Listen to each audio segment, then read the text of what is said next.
बिस्मिल्लाहिर्रहमानिर्रहीम, अस्सलाम वालेकुम। आप देख रही हैं रूहिया 10। मैं हूं आपके साथ अना मंजूर हुसैन। उम्मीद करते हैं आप सब ठीक होंगे, खैरियत से होंगे और इसी के साथ साथ आपने इंजॉय भी किया होगा। और हमने देखा कि एक थोड़ी सी वर्स्ट सिचुएशन थी, थोड़ी सी टेंशन थी, लेकिन उसके बाद जब हमारी जीत हुई तो फिर हमने बहुत सारा सेलिब्रेट किया। और इसी के साथ साथ सबसे ज्यादा जो इंजॉय किया वो ये कि जब आप मोबाइल फोन उठाते थे तो जब आप स्क्रॉल करते थे तो आपको बहुत सारी मीमर्स की जानिब से मीम्स नजर आई। तो उनको देखकर, उनको पढ़कर जो आपके चेहरे पे हंसी और मुस्कुराहट आई, तो वो चीजें बड़ी होती हैं ऐसी कि उसको बयान किया जाए। बहुत सारी ऐसी मीम्स मैंने भी पढ़ी हैं जिसे पढ़कर बहुत हंसी भी आई, और अभी तक वो सिलसिला जारी है, वो थमा नहीं है। अभी तक जो हमारा नेबर कंट्री है, ये कह सकते हैं कि उसकी धुलाई जा रही है यहाँ से। तो बहुत सारे लोग कहते हैं कि ये पाकिस्तानी कौम है, इसको ना छेड़ा करें ये आपके बस की बात नहीं है। तो इसी तरह की बहुत सारी चीजें जो डिस्कस हमने की, लेकिन सबसे अच्छी बात यह है कि हमने देखा कि हमने इस कामयाबी को बहुत अच्छे से सेलिब्रेट किया। और जैसा कि कल छुट्टी का दिन था और हम यहाँ बैठ के सेलिब्रेट कर रहे थे, इसी तरह बाहर भी बहुत से लोगों ने सेलिब्रेट किया, अवाम ने। और अगर कॉलेज यूनिवर्सिटी चले जाएं तो वो अब आप देखेंगे कि वहां पर भी बड़ी सेलिब्रेशन आज होगी। इसी के साथ साथ बहुत से लोग जिन्होंने इस चीज को सेलिब्रेट किया, बहुत इंजॉय किया, फूल बरसाए, मिठाइयां तकसीम हुई कि हमने बहुत बड़ी कामयाबी समेटी है। और बिल्कुल ऐसी ही बात है कि हमने बहुत बड़ी कामयाबी समेटी है, और इसका क्रेडिट जाता है हमारी पाक फौज को, जाता है और पाकिस्तान को जाता है, पाकिस्तानी अवाम को जाता है। तो ये बड़ी ज़रूरत है, बड़ी इसको डिस्कस भी हमने किया कल, प्रॉपर तरीके से आप लोगों को दिखाया भी कि लोगों ने इसको कैसे सेलिब्रेट किया। मज़ीद इस पर बात करेंगे कि लोगों का क्या रद्द अमल रहा इस पर, स्पेशली स्टूडेंट्स का क्या रद्द अमल रहा इस पर आज हम बात भी करेंगे। इस हवाले से जिन मेहमानों ने ज्वाइन किया उनका तारुफ आपसे करवा दूं। सबसे पहले हमारे साथ मौजूद है कॉलमनिस्ट है, जर्नलिस्ट है, शाकिर हुसैन। शाकिर साहब अस्सलाम वालेकुम। वालेकुम अस्सलाम। कैसे हैं आप? मैं बिल्कुल ठीक। Thank you for joining us. और इसी के साथ तशरीफ फरमा है हमारी रिपोर्टर अलिशबा आसिफ। अस्सलाम वालेकुम, कैसी हैं आप? Thank you for joining us. मैं देख रही थी अलिशबा को अच्छा अलिशबा, आपसे ये आगाज कर लेते हैं हम अपने इस सेगमेंट का। मैं ये जानना चाहूंगी कि अगर तालिब इल्म की बात करें, क्योंकि आपकी जो मतलब बीच है वो भी इसी एजुकेशन इसी से रिलेटेड है, तालिब इल्म की जानिब से कैसा जोश और जज्बा, वलवला देखने में आया पाकिस्तान की जीत पर? हमने भारत को शिकस्त दी है। जब हम स्कूल में कवरेज के लिए गए तो देखा ना सिर्फ बड़े बच्चे हाई सेक्शन के, बल्कि जो छोटे बच्चे हैं वो भी इस बात को सेलिब्रेट कर रहे थे। और पिछले एक हफ्ते से जो है लगातार बच्चे इंडिया को मैसेज दे रहे थे, पाक फौज को मैसेज दे रहे थे कि हम आपके साथ हैं। और फिर जो है बच्चों ने अपने एहतजाज भी रिकॉर्ड करवाए। उसके बाद जो है बच्चों ने सेलिब्रेशन भी की, और हमने देखा कि बच्चों ने जो है स्कूलों में बकायदा फ्लावर्स लिए और जो है एक किस्म की रैली निकाली कि हम पाक फौज के लिए ये जो है फ्लावर्स लेकर आए हैं, और हम उनको जो है खराज तहसीन पेश करते हैं। इसके साथ साथ जो है कल मेरा जाना हुआ स्वीट होम में, जहाँ पे यतीम, लावारिस और गुमशुदा बच्चे रहते हैं, वो लोग भी बहुत एक्साइटेड थे और उनकी जानिब से नारेबाजी का सिलसिला तो जारी था। और उन बच्चों से मैंने ये भी सुना कि बच्चे कहते हम बड़े होकर पाक फौज ज्वाइन करेंगे।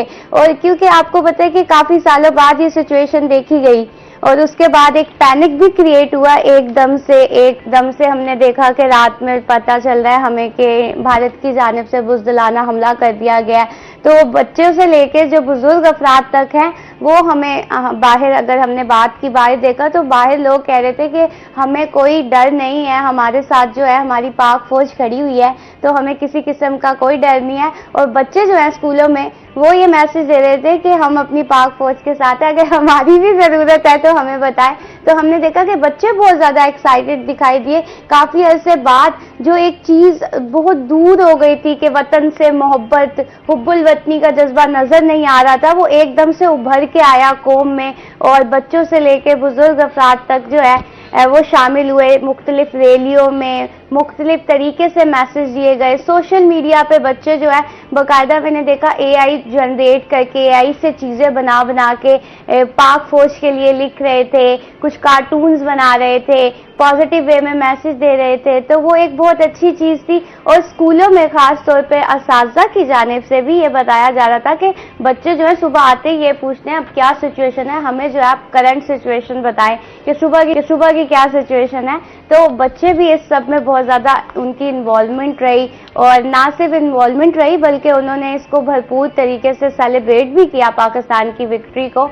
और कल तक अगर हम देख रहे होते हैं कि स्वीट होम में, चाइल्ड प्रोटेक्शन ब्यूरो में बच्चों को इतना इल्म नहीं होता, मुझे यही लग रहा था जब मैं कल गई, मगर जब मैं कल गई तो मैंने देखा कि बच्चे सब कुछ जानते हैं। उन्हें बहुत सारी बातें सोशल मीडिया के मीम्स भी वो बता रहे थे कि, और अपने पोस्ट भी बता रहे थे कि हम सोशल मीडिया पे ये पोस्ट कर रहे हैं, हर घंटे बाद अपडेट कर रहे हैं। हर घंटे बाद एक बच्चे ने कहा मैं शेर व शायरी लिखकर पाक फौज को डेडिकेट करता हूँ, हमारी ये विक्ट्री है। तो बच्चों ने बहुत अच्छे तरीके से इसको सेलिब्रेट किया पाकिस्तान की चीज। बिल्कुल, बच्चों का जो जोश और जज्बा था वो भी हमें नजर आया।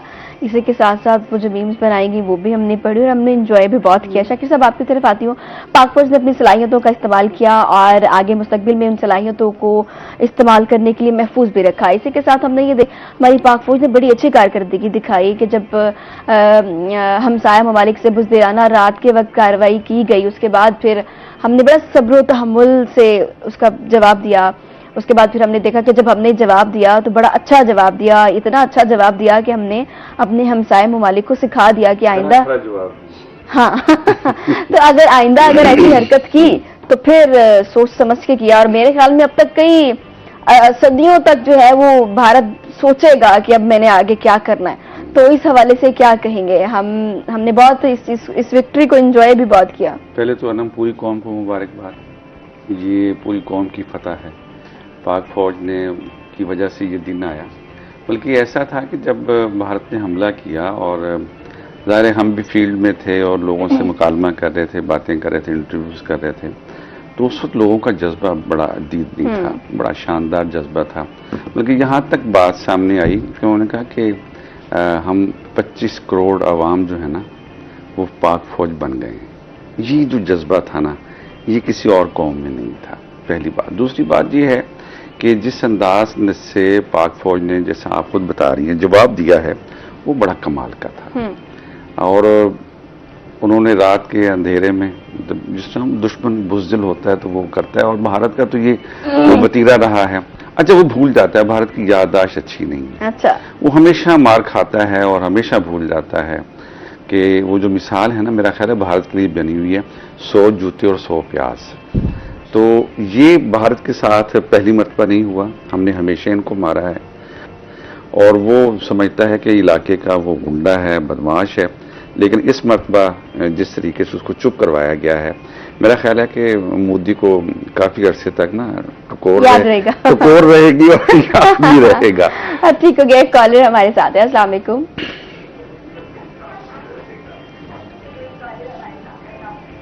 सबसे पहले आप अपनी टीवी की आवाज बंद कर दें प्लीज।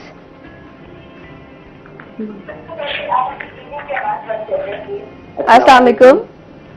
मैडम, हमारी बच्ची लाइव बात करना चाहती है, नायाब बच्ची। जी जी मैडम, हमारी बच्ची बात करना चाहती है। जी करवाइए, आपकी आवाज आ रही है। के पाक फौज को सलाम करें। अस्सलाम वालेकुम। वालेकुम अस्सलाम। कौन कहाँ से बात कर रहा है? क्या नाम है आपका? मुल्तान से नायाब। नायाब बात कर रही है। जी नायाब, क्या कहना चाहती हैं? मैं पाक फौज के बारे में बात करना चाहती हूँ। जी। मेहनत खामोशी से कामयाबी शोर करेगा, पाक फौज ने साबित कर दिया, पाक फौज जिंदाबाद। पाक फौज जिंदाबाद, बिल्कुल ऐसी बात है। बहुत शुक्रिया नायाब, आपने कॉल की।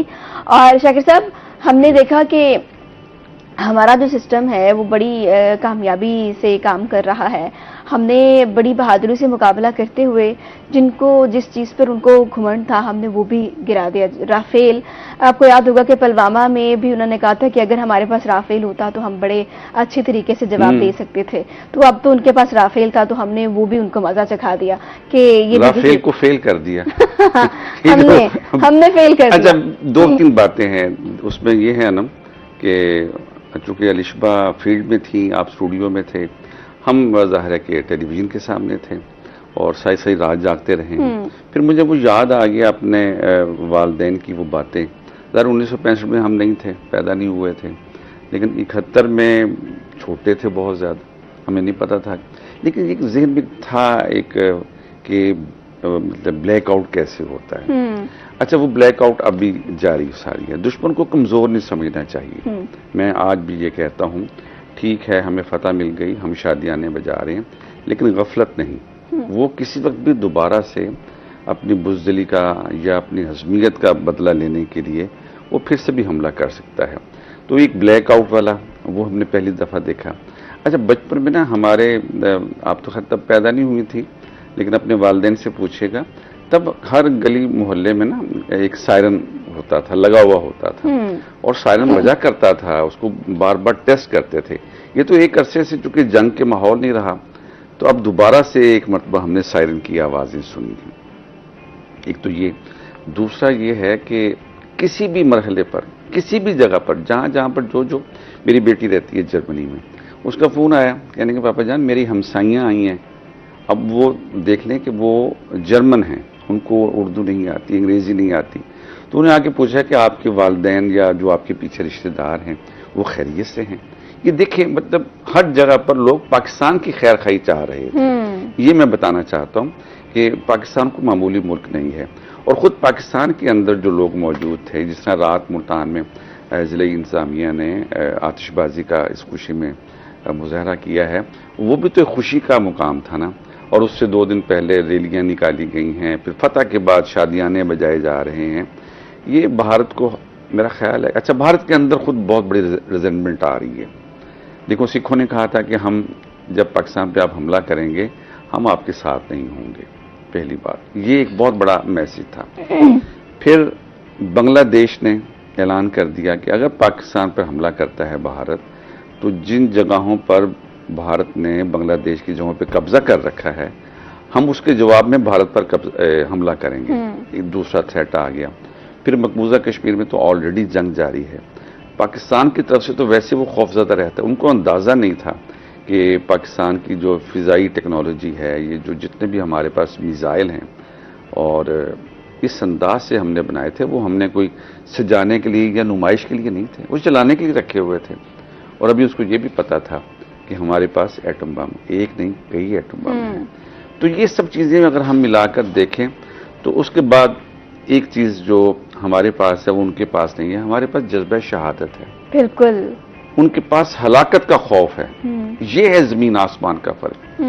हमारे यहाँ कोई मरता है तो शहीद होता है, उनके यहाँ कैजुअलिटीज होती है, उनके यहाँ हलाक होता है, वो मर जाते हैं जिसका कहीं पर कोई निशान नहीं होता, और हमारे यहाँ तो शहीद जिंदा है। बिल्कुल, शहीद जिंदा है और अपना रिस्क पाता है, और शहीद को मुर्दा नहीं कहते। शहीद की जो मौत है वो कौम की हयात। बिल्कुल, और यही वो चीज़ है, यही वो जज्बा है जो हमारी पाक फौज को मिलता है, और इसी तरह बेहतर कारकर्दगी दिखाते हैं। इसी के साथ वक्त होता है ब्रेक का, वापस आ रहे हैं इस ब्रेक के बाद।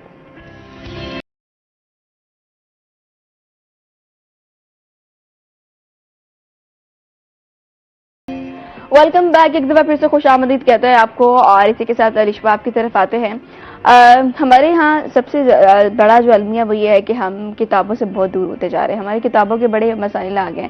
लाइब्रेरी चले जाए तो वहाँ पर मिट्टी धूल नजर आती है, क्योंकि पढ़ने वाला कोई नहीं है। जब से ये गैजेट्स आए हैं, जब से AI आई है, जब से टेक्नोलॉजी आई है, तो ये सारी चीज़ें हम फेस कर रहे हैं। किताबों से मोहब्बत क्या है और मसाइल क्या है?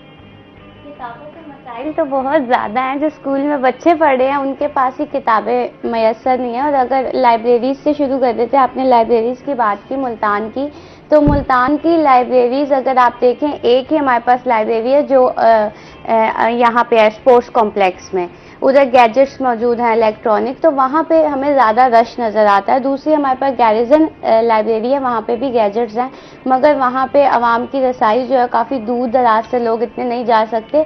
जो हमारी पब्लिक लाइब्रेरीज बनाई गई हैं किले पे, अभी तो वॉल सिटी की जानिब से ये रेनोवेट की जा रही है, मगर इसमें अगर कंप्यूटर हो, लैपटॉप हो, वाईफाई की सहूलत हो तो मेरे ख्याल से ये लाइब्रेरीज आपको भरी हुई नजर आएंगी। इसी तरह जो हमारी आम खास बाग की लाइब्रेरी है, इतनी बड़ी लाइब्रेरी है उधर, हाँ बाग लांगे खां, उधर इतनी सारी किताबें हैं मगर वहाँ पे आपको पढ़ने वाले कम नजर आते हैं। दूसरी मैं ये भी कहना चाहूँगी कि अगर आपको बच्चों को किताबों की तरफ लाना है या नौजवान को किताबों की तरफ लाना है तो फिर उनके मुताबिक चलना पड़ेगा। आप वहाँ पे जाके देखें, वहाँ पे हमारे लड़कियों ने कंप्लेन की जब किताबों का आलमी दिन था, उन्होंने कहा हम काफ़ी दूर से आते हैं, जो हमारी पब्लिक लाइब्रेरीज हैं उधर टैब्स मौजूद नहीं है, वाईफाई मौजूद नहीं है, तो हम स्पोर्ट्स कॉम्प्लेक्स में पढ़ने के लिए काफ़ी दूर से आते हैं। तो अगर हमें हमारे घर के पास ही सहूलत ये मैसर हो जाए तो हम इन किताबों को पढ़ें। दूसरी बात ये कि अगर हम सरकारी स्कूलों की तरफ आए, हमने देखा पिछले साल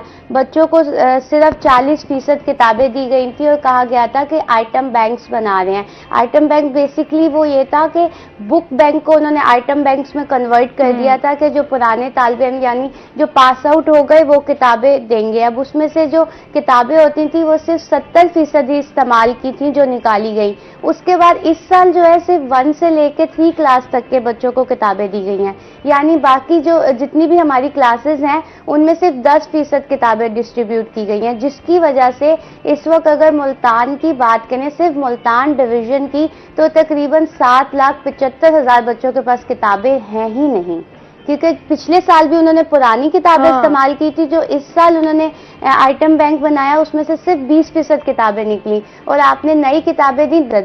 तो वो तो एक क्लास में अगर हम बात करें एलिमेंट्री स्कूल की, तो एक क्लास में 70 बच्चा पढ़ रहा है और 5-5 सेक्शन है। अगर हम इसी मुस्लिम स्कूल की बात कर लें जो कलमा चौक पे मौजूद है, तो इधर 2500 बच्चियां जो हैं तालीम हासिल करी हैं, मगर सिर्फ 1 से लेकर 3 क्लास तक की बच्चों को जो है प्रॉपर बुक्स मिली हैं और बाकी बच्चों को 10%। और जो बेचारे 9th के पेपर देके अभी 10th में बैठे हैं, उनके पास कल अभी हम गए थे तो उनका यही कहना था हमारे पास तो बुक्स ही नहीं है, यानी 2 महीनों से नया सेशन शुरू हो गया, किताबें नहीं है, किताबें नहीं है। और सिर्फ तालिबे इल्म परेशान नहीं, असातिज़ा भी परेशान है।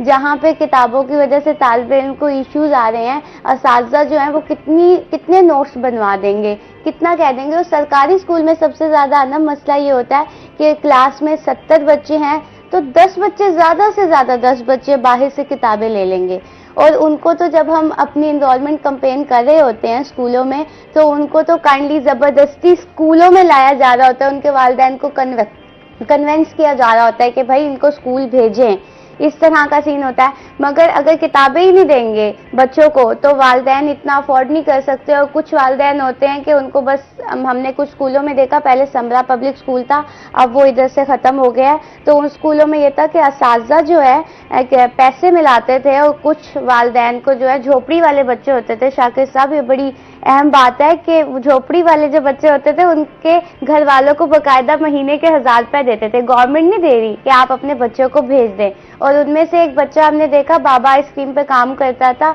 और उसने मुल्तान बोर्ड में जो है 1000 अबव मार्क्स लिए थे मैट्रिक में। इस तरह के बहुत से बच्चे हम देखते हैं कि जो एक दफा वो जो तंदूर में रोटियां लगाने वाला ने पोजीशन ली, तो वो चीजें। और अगर आप इन बच्चों को किताबें ही नहीं देंगे पढ़ने के लिए स्कूलों में, तो आप एक्सपेक्टेशन कैसे कर सकते हैं हमारी इनरोलमेंट कैंपेन हो?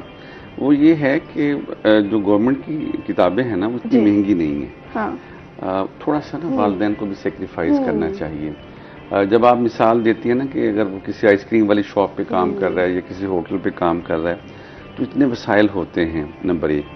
फिर पाकिस्तान जैसे मुल्क में अगर निसाब तब्दील ना हो, तो जैसे ही सेशन शुरू होता है तो सेकंड हैंड बुक्स वालों के पास किताबें आ जाती हैं अच्छी हालत वाली। हमारे यहाँ बच्चे बड़े अच्छे हैं, पढ़ते पढ़ते तो है नहीं, तो वो अच्छी हालत में मिलती है, वो अच्छी हालत में किताब मिल जाती है। एक तो ये है। दूसरा, जो मैं चाहता हूँ किताब की प्रमोशन के लिए, वो सबसे अहम बात यह है कि हमें वालिदैन को चाहिए कि बच्चे की जब सालगिरह हो, वो इम्तिहान में पास हो, ईद आए, कोई त्यौहार हो, आप उसको सब चीज़ें दें, जूते, कपड़े, कॉस्मेटिक्स, खिलौने, लेकिन साथ ही किताब दे दें। किताब दे दें, कोई मसला नहीं है, चाहे वो 100 रुपए की है, 200 की, 500 की, उसको दे दें। नहीं पढ़ता ना पढ़े, कभी ना कभी तो वो दस्तक देगा किताब की तरफ, कभी ना कभी फुर्सत में होगा, कभी बिजली नहीं होगी तो मोबाइल उसका चार्ज नहीं होगा तो किताब खोल के बैठ जाएगा। अच्छा, ये भी तो हो सकता है वो देख देख के उतार जाए, परेशान हो जाए, वो फिर किताब की तरफ आ जाए। याद करें ज़रा कि हमारे घरों में ख़वातीन के और मर्दों के डाइजेस्ट आया करते थे और हमारे यहाँ ये डाइजेस्ट बड़ा रेगुलर पढ़ा जाता था। अब डाइजेस्ट का अखबारात पढ़ने का रिवाज ख़त्म हो गया। उसकी वजह ये कि हमने खुद इसकी आदत ख़त्म कर दी ना।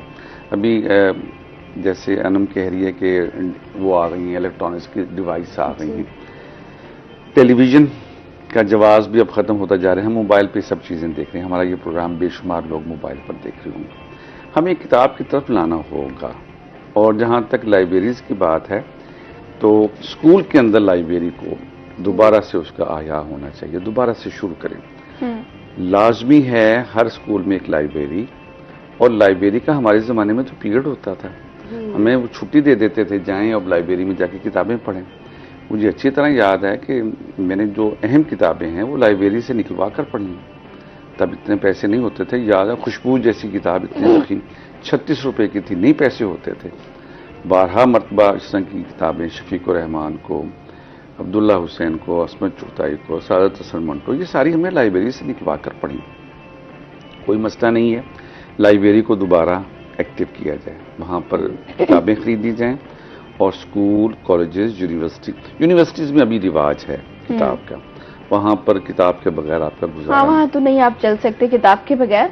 और आपने अभी बताया कि वो रिवाज खत्म हो गया, अखबार वाला, वो रिसालों वाला, और हम डिजिटल की तरफ चल पड़े, सोशल मीडिया की तरफ चल पड़े। लेकिन वो एक मुझे लगता है किताब किसी दौर में खत्म नहीं होगी कि किताब पढ़ने का किताब का तो मैं कहता हूँ ना कि इसकी निस्बत कुरान पाक से है। जब कुरान पाक ने खत्म नहीं होना तो बाकी किताबों ने कैसे खत्म होना है, वो तो निस्बत हमारे पास। लेकिन ये सिर्फ हमारे यहाँ आया है, अब पूरी दुनिया में देख लें किताब पब्लिश हो रही है और उतनी ही पब्लिश हो रही है जितनी माजी में होती थी।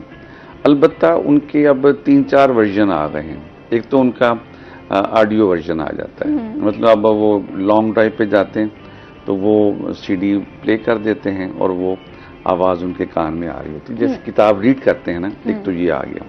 दूसरा ई बुक्स जिसका जिक्र किया कि ई लाइब्रेरी।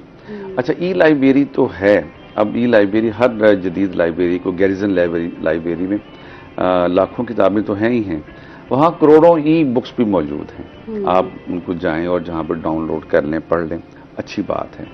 अब किताब महंगी भी तो बहुत ज़्यादा हो गई है, लेकिन किताब पर दस्तरस आ गई है। ई किताबें आ गई, ऑडियो बुक्स आ गई, और उसके बाद जो सदाबहार किताब है आपके हाथ में आती है। अच्छा, किताब का कितना हुस्न है अनम कि आप सारी ज़िंदगी लड़ते झगड़ते मरते हैं कि मुझे ये ज़मीन का टुकड़ा मिल जाए, और उसके लिए मुकदमे हो रहे होते हैं और फिर रजिस्ट्रियाँ। किताब की आपने अदायगी की, किताब आपके नाम हो गई। देखे तो सही ना, कितना बड़ा मतलब एजाज़ है। इधर आपने किताब के पैसे दिए, किताब के आप मालिक हो गए। तो अगर आपके पास 1000 किताब है तो आप तो बहुत अमीर कबीर लोग हैं कि आपके पास आपकी मलकियत। अच्छा, किताब चोरी भी लोग कर लेते हैं और कर लेनी चाहिए, कोई मसला नहीं, जहां मौका मिले तो कर लेनी चाहिए। चोरी करें, लेकिन पकड़ेंगे तो फिर वो उसका मामला फिर आपको खुद तय कर देंगे। ये जरूर चोरी। लेकिन किताब जो है हमें माशरे के अंदर, अगर जैसे वो हमारे मुल्तान शहर में कमिश्नर ऑफिस में कोई आता है और वो आया है और आके उसने बाहर से वफद आया है, कोई अफसरान ज़ेर तरबियत आए हैं, कोई एम्बेसडर आया है, आप उनको मुल्तान के बारे में किताब दें। किताब को ये भी है ना कि अब जैसे ऑनलाइन सिस्टम है, आप किताब मोबाइल से भी पढ़ सकते हैं, लेकिन वो जो एक किताब सामने पढ़ी हो, वो जो सफ़े पलट पलट के पढ़ने का मजा ही अलग है। कागज की जो खुशबू है, उसका जो लम्स है, उसका एहसास है, फिर आप एक चीज को बार बार पढ़ना चाहते हैं। बिल्कुल, एक शेर को आप बार बार पढ़ना चाहते हैं। वो मजा सिर्फ किताब से ही आ सकता है। बिल्कुल। इसी के साथ वक्त होता है ब्रेक का, वापस आ रहे हैं इस ब्रेक के बाद।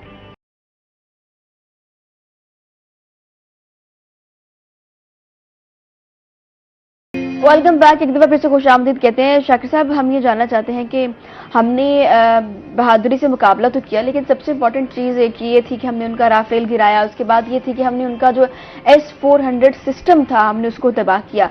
क्या इंपॉर्टेंस थी इस सिस्टम की जो कि हमने तबाह किया? टेक्निकली इसको तबाह करना कितना मुश्किल था? बहुत मुश्किल था, लेकिन पाकिस्तान के पास अल्हम्दुलिल्लाह एक ऐसी टेक्नोलॉजी मौजूद है कि हमने उनका बड़ा ही जदीद और बड़ा ही कीमती सिस्टम था, उसको तबाह करना इसलिए ज़रूरी था कि अगर हम उसको तबाह ना करते तो शायद इस अंदाज से हम हमला ना कर पाते। ये पहली बात तो ये है। दूसरी बात ये है कि ये जब हम पढ़ते हैं ना कि जब कौम को मुबारकबाद, हमने एक नया मिसाइल छोड़ दिया, एक नया एक और तजर्बा हमारे साइंसदानों ने किया, तो ये कोई मामूली बात नहीं थी। हमारे साइंसदान सारा साल इस पर काम करते रहते हैं, जदीद से जदीद टेक्नोलॉजी पर काम होता रहता है।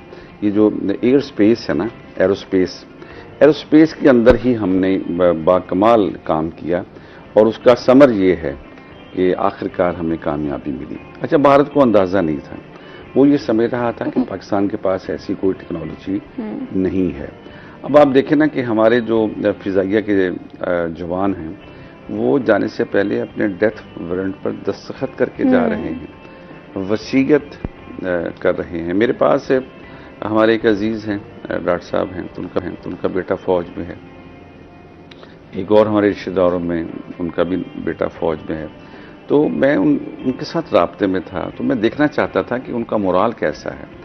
एक लम्हे के लिए भी वो परेशान नहीं हो, एक लम्हे के लिए। बल्कि और वो एक पिक्चर भी गर्दिश कर रही है जिसमें हमारी DGISPR ने जो प्रेस कॉन्फ्रेंस की थी और उनके जो बहरिया के और एयरफोर्स के अफसरान भी साथ थे, तो उसी के साथ भारत की भी एक तस्वीर उसी तरह की गर्दिश कर रही है और हमारी पाक फौज के चेहरे पे वो स्माइल और वो सारी चीजें, वो जोश जज्बा नजर आ रहा है और वो उनका फेस जो है वो परेशान हालत में, खौफजदा। तो ये चीज बड़ी काबिल है। और मतलब एक खत जो है अली ने लिखा है, एक सोल्जर है, हाँ, वो भी मैंने पढ़ा है।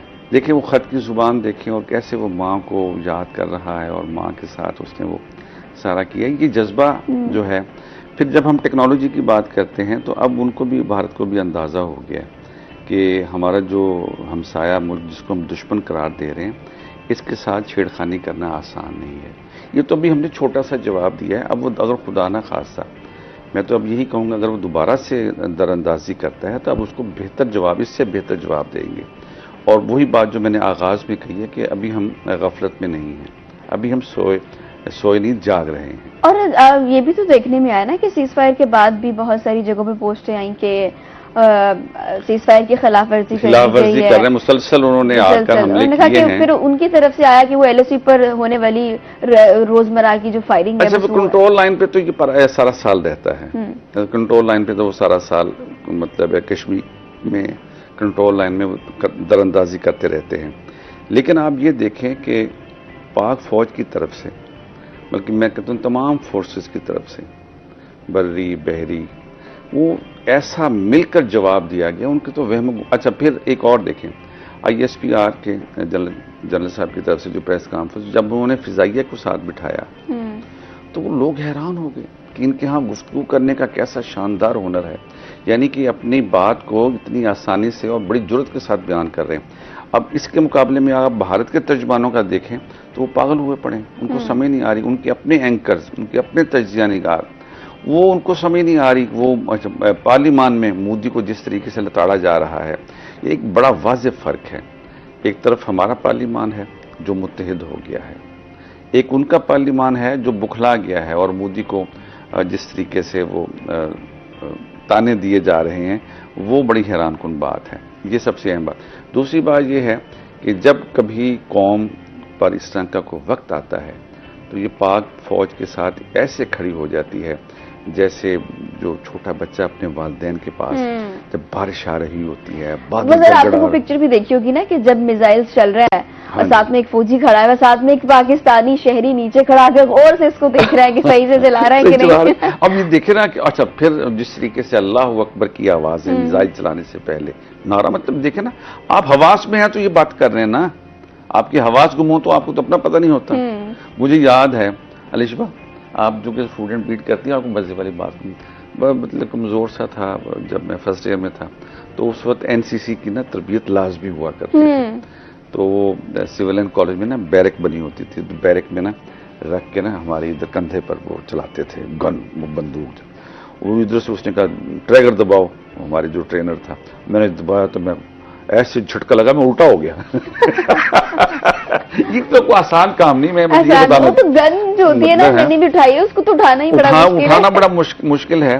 तो मैं मतलब बिल्कुल ऐसे घबरा सा गया, मैं कहा ये मेरे साथ, एक तो कानों में आवाज, ठा की आवाज आई, और दूसरा मेरी पूरी बॉडी जो है वो वाइब्रेट में लगाने लगी। तो देखिए जरा कि ये पाकिस्तानी कौम का जज्बा मैं बताना चाहता हूँ, और ये जज्बा इस तरह कायम और दाएं बहना चाहिए। वजह ये है कि हमें पाक फौज के हाथ मजबूत करने हैं, और पाक फौज को दामे दर में सुखने हम इसलिए साथ खड़े होते हैं कि हमें मालूम होता है कि ये हैं तो हम हैं, इनके साथ हम खड़े होंगे तो हम पूरी दुनिया में खड़े होने के बिल्कुल। शाकिर साहब, एक कॉलर हमारे साथ है, कॉल ले लेते हैं। अस्सलाम वालेकुम।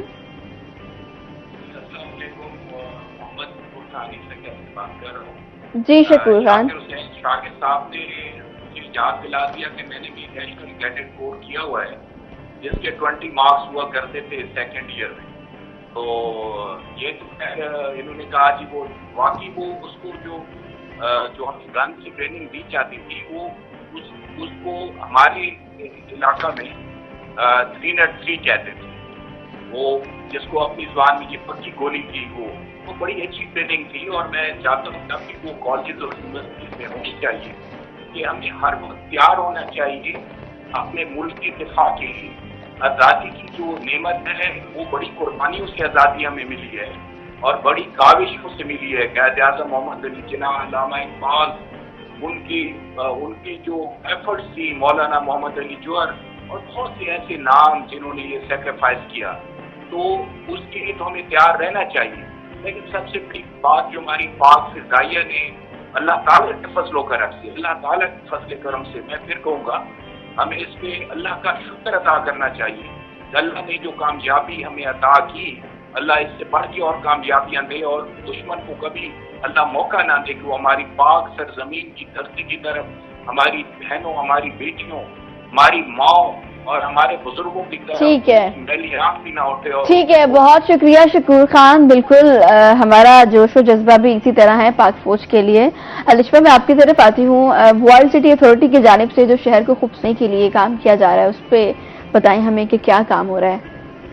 देखिए अभी तो फिलहाल हमें जो रोड्स अक्सर इधर उधर के खुले हुए नजर आ रहे हैं, और तो इधर से जाए तो भी मसला, इधर से जाए तो भी मसला, भी तो ये नजर आ रहा है। अच्छा, देखें, अगर मुल्तान के बात की जाए, कदीमी मकामात के असासों की बात की जाए, तो उसके तहफ़्फ़ुज़ के लिए काम करने की अशद ज़रूरत थी। हमने देखा कि पहले जो हमारा जैन मंदिर है उसकी तामीर के लिए फंड्स जारी हुए, उसके बाद जो है काम भी उधर का शुरू हो गया। और सबसे अच्छी बात यह है कि हरम में एक ट्रेल बनाया जा रहा है, यानी जैन मंदिर की तरफ जो रास्ता जा रहा है उधर एक बाकायदा ट्रेल बनाया जाएगा।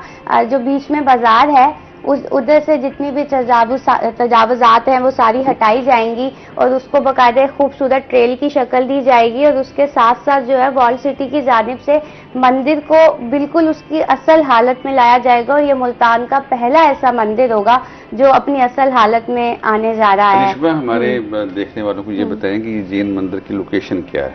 हाँ, जैन मंदिर की लोकेशन है ये हरम गेट से, अगर आप अंदर को बाजार में जाएं तो ये उस साइड पे है, और ये एक बहुत कदीमी मंदिर है।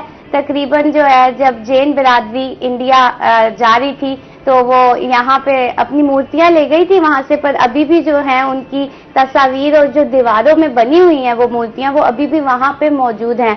और वो 2 मंजिला मंदिर है, और जिस पे बहुत ही खूबसूरती के साथ काम हुआ हुआ है, और उस पे ब्लू पोट्री का भी काम हुआ हुआ है। उसकी जो दीवारें हैं उस पे शीशों का काम भी हुआ हुआ है, और एक बल्कि एक चबूतरा कहेंगे सर उसे, वो बना हुआ है, वो शीशे का है, वो गिर रहा है अब। तो अगर जब वो रेनोवेट होगा तो अभी भी जो इंडिया से लोग आते हैं, जो सयाह आते हैं, वो उधर जरूर विजिट करते हैं। और एक हमने बात देखी, जो जब जैन कम्युनिटी ट्रांसफर हो रही थी तो वो बाकायदा कह के गए थे कि ये जो हमारी स्पेस है, अगर इसको सामने मदरसा इस्तेमाल करना चाहता है तो वो कर सकता है। तो पहले हमने वहाँ पर मतलब है कुरान पाक बच्चे पढ़ते हैं, और ये इसकी लोकेशन में बता दें तो गुड़ मंडी जी, अंदर जाके ना, ये अगर हम इसके कई रास्ते हैं, अगर आप भोड़ गेट से काली मंडी बाजार से होते हुए आना चाहें तो वो फिर चौक बाज़ार के आगाज़ में तो वो है। अगर आप हुसैना गेट से भी दाखिल होना चाहें, सराफा बाज़ार से भी दाखिल होना चाहें, हरम गेट से भी दाखिल होना चाहें,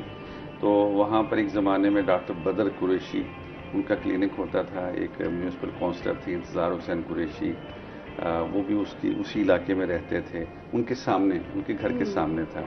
तो ये एक अरसे से वो जो मंदिर है ना, उसकी तारीखी पस मंजर क्या है मंदिर का? मंदिर ज़ाहिर है कि उस जब मुल्तान में तमाम आबादियाँ यहाँ रिहाइश पजीर थी, ये जो बात कही है ना अलिशमा ने, बड़ी अहम बात कही है। दो बातें इन्होंने कही हैं। एक तो जो जैन मत के लोग थे जब यहाँ से गए तो ये कह कर गए कि हम तो जा रहे हैं लेकिन आप हमारी इस इमारत को आप इसको इस्तेमाल कर सकते हैं, मदरसे के तौर पर भी इस्तेमाल। देखें जरा उनके ज़हन के अंदर क्या है, यानी कि उनके यहाँ मुसलमानों का कोई तासुब नहीं है और हमने एक अरसे से उसका यही इस्तेमाल किया।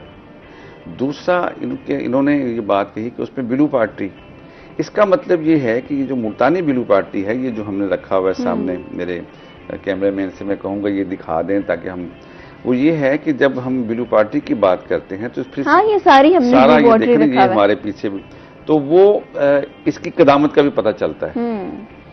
अगरचे ये कहा जाता है कि जो मुल्तान की बिलू पार्टी है ईरान से आई है, ये ईरान से, ये काशीकारी का काम जो है वो काशगान से आया था। लेकिन अब चूंकि अब मुल्तान के एक मंदिर में कई सौ साल पहले अगर ये काम हुआ, इसका मतलब ये है कि ये नया काम नहीं है, ये बड़ा पुराना है। अब हम मंदिर की तरफ आते हैं। अब इस शहर में प्रहलाद का मंदिर, वो जब बाबरी मस्जिद गिराएगी तो यहाँ पर भी ये मंदिर गिरा दिया गया।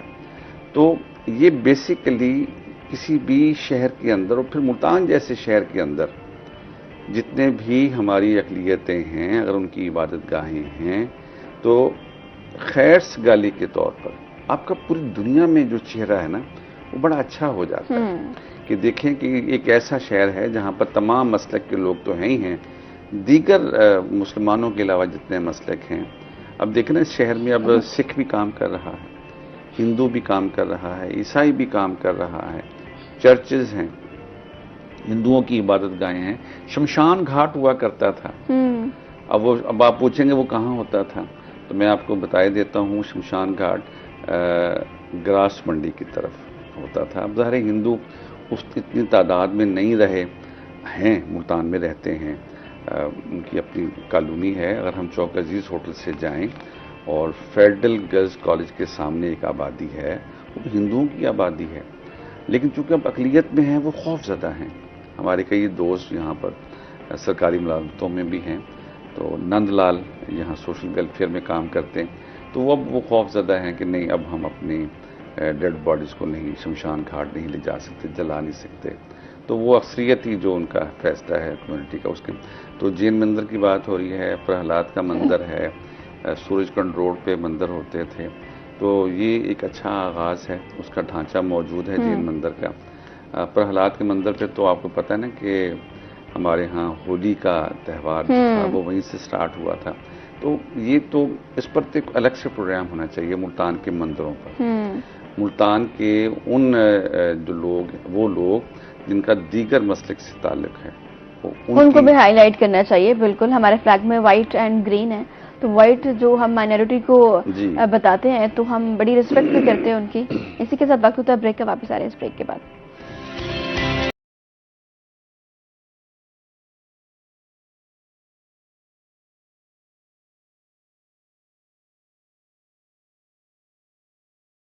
बात एक दफा फिर से आपके साथ हम मौजूद हैं। आलिशा, महकमे माहौलियात की जानिब से दरख्तों को बचाने के लिए क्या काम हो रहा है इस वक्त?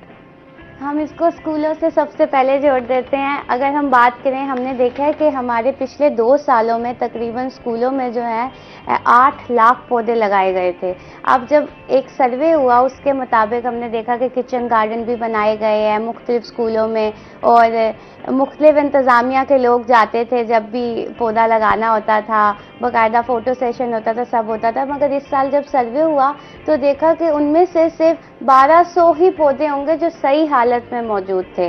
तो ये फैसला किया गया कि पौधों की हिफाजत आया कैसे करनी है। आप पौधे तो बहुत लगा रहे हैं शहर में आप कह रहे हैं, हमने मतलब बच्चों को भी बता रहे हैं, इवन के एक बुक भी लॉन्च की गई है सरकारी स्कूलों में जो 7th क्लास के बच्चों को पढ़ाई जाती है, ग्रीन बुक, कि पौधों की हिफाजत कितनी ज़रूरी है और इनका हमारी ज़िंदगी में क्या फ़वाइद हासिल हो सकते हैं हमें इनसे। तो फिर अब ये किया गया महकमा मौलियात की जानिब से, सबसे पहले जो शहरी देख रहे हैं उनके लिए भी है कि अगर कोई दरख्त काटेगा या कोई पौधा काटेगा, नौइयत अलग होगी, मगर 50,000 से लेके 50 लाख तक का फाइन होगा। कंप्लेन नंबर पे आप महकमा मौलियात की कॉल भी कर सकते हैं। और स्कूलों में जो पौधे लगाए जाएंगे तो उसमें एक कमेटी बनाई गई है स्कूल में बाकायदा, जिनमें बताया गया है कि अगर कोई 6th क्लास का बच्चा है, फॉर एग्जाम्पल ये एहतशाम है, तो ये एहतशाम का पौधा है, एहतशाम इसका ख्याल एहतशाम की बात हो रही है, तो डॉक्टर एहतशाम अनवर यहाँ सेक्रेटरी एजुकेशन रहे हैं, फिर कमिश्नर बहावलपुर भी थे, उन्होंने पूरी एक किताब लिखी है इसी पर जी, वो ग्रीन बुक ना, मुझे इनसे याद आ गया। और वो उसमें यही मैसेज था कि आपने पौधों को कैसे बचाना है, पौधा कैसे लगाना है। तो अगर वो उस किताब को भी निसाब का हिस्सा बना लिया जाए तो मैं समझता हूँ कि हमारे कहीं ना कहीं पर काम का आगाज तो हो जाएगा। जी अलीशा। हाँ, 7th क्लास में सर अभी भी वो जो किताब है उसका एक लेक्चर जरूर होता है जो बच्चे किचन गार्डनिंग में पार्टिसिपेट करते हैं उनके लिए, मगर पौधों की हिफाजत अब सरकारी स्कूलों में ऑलरेडी इतने सारे प्रोजेक्ट्स चल रहे हैं तो बड़े मसाइल का सामना था। तो अब ये उन्होंने अभी ये इनिशिएटिव लिया है कि हर बच्चा अपने पौधे की हिफाजत खुद करेगा। वो सुबह आके खुद माली को लेके जाएगा, उससे पूछेगा और वो अपने हाथ से पानी डालेगा, ताकि बच्चों में भी एक जज्बा पैदा हो। और इससे ये होगा कि बच्चे अपने घरों में भी उनमें होगा कि हमने पौधे लगाने हैं। ठीक है शाकिर साहब, ये जो हमने देखा पिछले एक हफ्ते से हमने देखा कि हम एक जंग की हालत में थे, फिर हमने कामयाबी समेटी, लेकिन इसके बाद हम ये जानना चाहती हूँ कि ये कामयाबी तो हमने समेटी, हमने जश्न भी मनाया इसका, लेकिन इस तमाम वाक़ये से हमने सबक क्या हासिल किया? सबक तो एक तो हम इकट्ठे हो गए, मुत्तहिद हो गए। वो जो हम अलग अलग ग्रोहों में, पार्टीज में, तो किसी हद तक मैं समझता हूँ कि वो जो अलग चीज़ें सोच रहे थे ना, इस जंग ने हमें मुत्तहिद किया है। अगर मुट्ठी बराबर लोग अभी भी कुछ उनकी सोच अच्छी नहीं है तो मैं समझता हूँ कि सुबह का भूला अगर शाम को घर आ जाए तो उसे भूला नहीं कहते, वो एक मरकजियत पर आएगा, पहली बात। दूसरी बात ये है कि हालत जंग में अभी भी हैं, आप मत भूलें कि हमारा दुश्मन जो है वो हमला नहीं करेगा। अब आपको पहले से कहीं ज्यादा उसका गुस्सा ठंडा होने में वक्त लगे तो उसमें वो कुछ भी कर सकता है। वो कुछ भी कर सकता है और मैं समझता हूँ कि दुश्मन को कभी भी कमज़ोर नहीं होना चाहिए। और तीसरी बात वो ये है, जो पाक फौज है, तो 1947 से लेकर 1948 में हम पर जंग मुसल्लत की गई, 1948 से लेकर आज तक हम जब भी कोई परेशानी, कोई मसला, सैलाब, जलजला, कहीं पर आशोब और या कभी जंग, तो हम सोचते हैं, देखते हैं और फिर पाक फौज की तरफ वो हमें रेस्क्यू करती है। तो हमें ये सोचना चाहिए कि जो चीज़ हमारे घर को मजबूत कर रही है, मेरे खुदा मुझे इतना तो मोतबर कर दे, मैं जिस मकान में रहता हूँ उसको घर कर दे। ये पाकिस्तान एक मकान था, इसको घर बनाने में पाक फौज लगी हुई है, इस घर की हिफाजत करें और हम सब का ये अपना घर है। ठीक है, ठीक है, बहुत शुक्रिया शाकिर साहब, आपने वक्त दिया। अनिश भाई आपका भी बहुत शुक्रिया कि आपने वक्त दिया। इसी के साथ हमारे इस सेगमेंट का वक्त खत्म हो गया। आपसे मुलाकात करते हैं अगले 4-5 मिनट के बाद, वापस आ रहे हैं इस ब्रेक के बाद।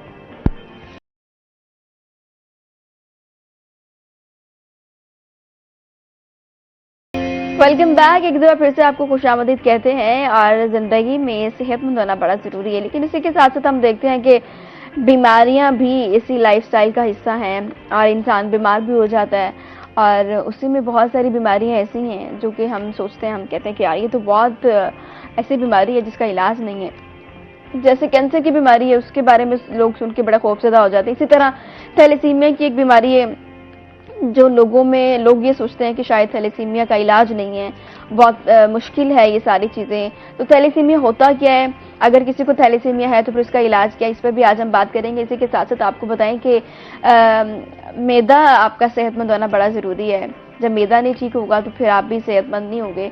और इसी तरह मैदे के क्या मसाइल हैं, स्पेशली गर्मियाँ हैं तो गर्मियों में क्या आपने अपने मैदे को किस तरह से सेहतमंद रखना है, इस पर आज हम बात करेंगे। जिन मेहमानों ने ज्वाइन किया उनका तारुफ आपसे करवा देती हूँ। सबसे पहले हमारे साथ मौजूद हैं जावेद हाशमी साहब हैं और हकीम हैं। अस्सलाम वालेकुम सर, कैसे हैं आप? Thank you for joining us. इसी के साथ तशरीफ फरमा है पैथोलॉजिस्ट है डॉक्टर सादिया हमारे साथ हैं। अस्सलाम वालेकुम, कैसी हैं आप? मैं ठीक हूँ। Thank you for joining us. Sir आपसे आगाज कर लेते हैं। हम ये जानना चाहते हैं कि सबसे पहले कि मैदा तो छोटा सा ही होता है, उसके मसाइल बहुत बड़े हैं, बीमारियां बहुत हैं, क्या क्या मसाइल हैं मैदे के साथ? मैडम बहुत शुक्रिया, आपने इस प्रोग्राम में हमें बुलाया और आजकल गर्मियों का मौसम है तो मैदे के बहुत सारे मसाइल होते हैं। मैदा बेसिकली हमारी बॉडी का कार्बोरेटर होता है। अगर कार्बोरेटर सही होगा तो इंजन भी सही चलेगा, सारे बॉडी सही चलेगी। तो इसको एक तो पहली बात यह है कि इसको खाली नहीं छोड़ना चाहिए, सुबह नाश्ता करना चाहिए ताकि यह है कि मैदा अपना अपना फंक्शन जारी रखे। अगर खाली मैदा वर्क करेगा तो हीट पैदा करेगा तो भूख ख़त्म हो जाएगी, हर चीज़ हो जाएगी। तो दूसरा इसको ये होता है कि भाई हर चीज़ मुंह के ज़रिए मैदे में जाती है और फिर आगे जाके खून बनता है, जो मतलब होता है, तो खुराक भी हजम होती है, भूख भी लगती है। अगर भूख नहीं लगेगी तो कोई चीज़ आप खाएंगी भी नहीं। तो लिहाजा इतदाल पे रहना चाहिए, इसको ठंडा रखना चाहिए, फास्ट फूड से परहेज करनी चाहिए ताकि भूख का प्रॉब्लम जो है वो ना हो। अगर भूख लगेगी आप खाएंगे तो बदन की हिस्सा बनेगी, अगर ज़बरदस्ती आप टोंसने की कोशिश करेंगे तो वो कोई काम ही नहीं होगा।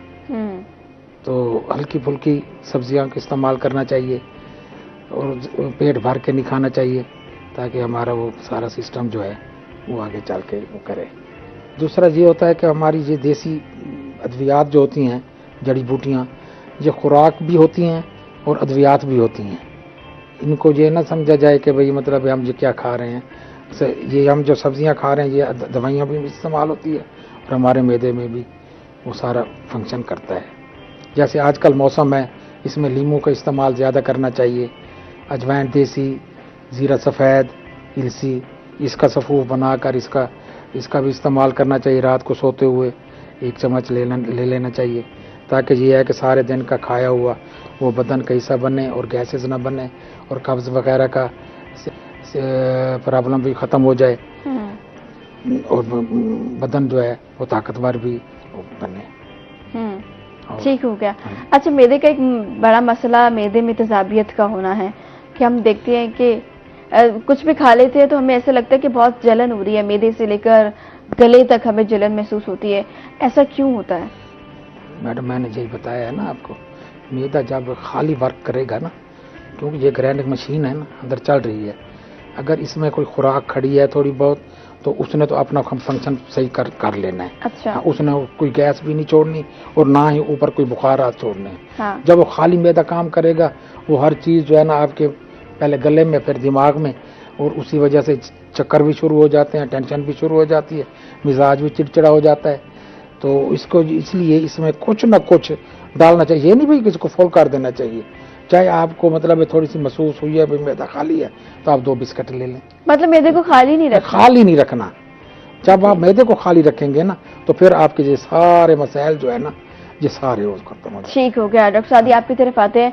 थैलेसीमिया पे आज हम बात करेंगे। सबसे पहले तो ये कि थैलेसीमिया होता क्या है? थैंक यू फॉर इनवाइटिंग इस टॉपिक के लिए। थैलेसीमिया जो है वो एक मौरूसी बीमारी है जिसमें दोनों पेरेंट्स का अफेक्टेड होना ज़रूरी है, मतलब कैरियर होते हैं दोनों पेरेंट्स या दोनों पेरेंट्स में से कोई एक जो है पेरेंट वो थैलेसीमिया मेजर होता है और फिर वो दूसरा जो है वो नॉर्मल भी हो तो उसमें भी साथ में या माइनर हो तो उसमें चांसेस होते हैं कि वो बच्चों में अफेक्ट कर सकें। अब थैलेसीमिया अपने का होता क्या है, खून की मौरूसी बीमारी है जिसमें हमारी बॉडी में जो हीमोग्लोबिन है जो सबसे मेन पार्ट, मतलब 3 कंपोनेंट जो सबसे ज़्यादा कंपोनेंट इम्पॉर्टेंट हैं, आपकी HB है, आपके WBCs हैं, आपके प्लेटलेट हैं। मतलब HB जो है वो RBC काउंट की वजह से जो है वो बनती है। अब हीमोग्लोबिन के अंदर डिफरेंट किस्म की प्रोटीन्स होती हैं, उनके अंदर जो है वो डेफिशिएंसी हो जाती है जिसकी वजह से कोई भी जेनेटिक चेंज ग्लोबुलिन प्रोटीन के अंदर जब भी होगी तो थैलेसीमिया काज करेगी। उसकी दो किस्म होती हैं, अल्फा थैलेसीमिया होता है, बीटा थैलेसीमिया होता है, फिर इनकी भी फर्दर टाइप्स होती हैं।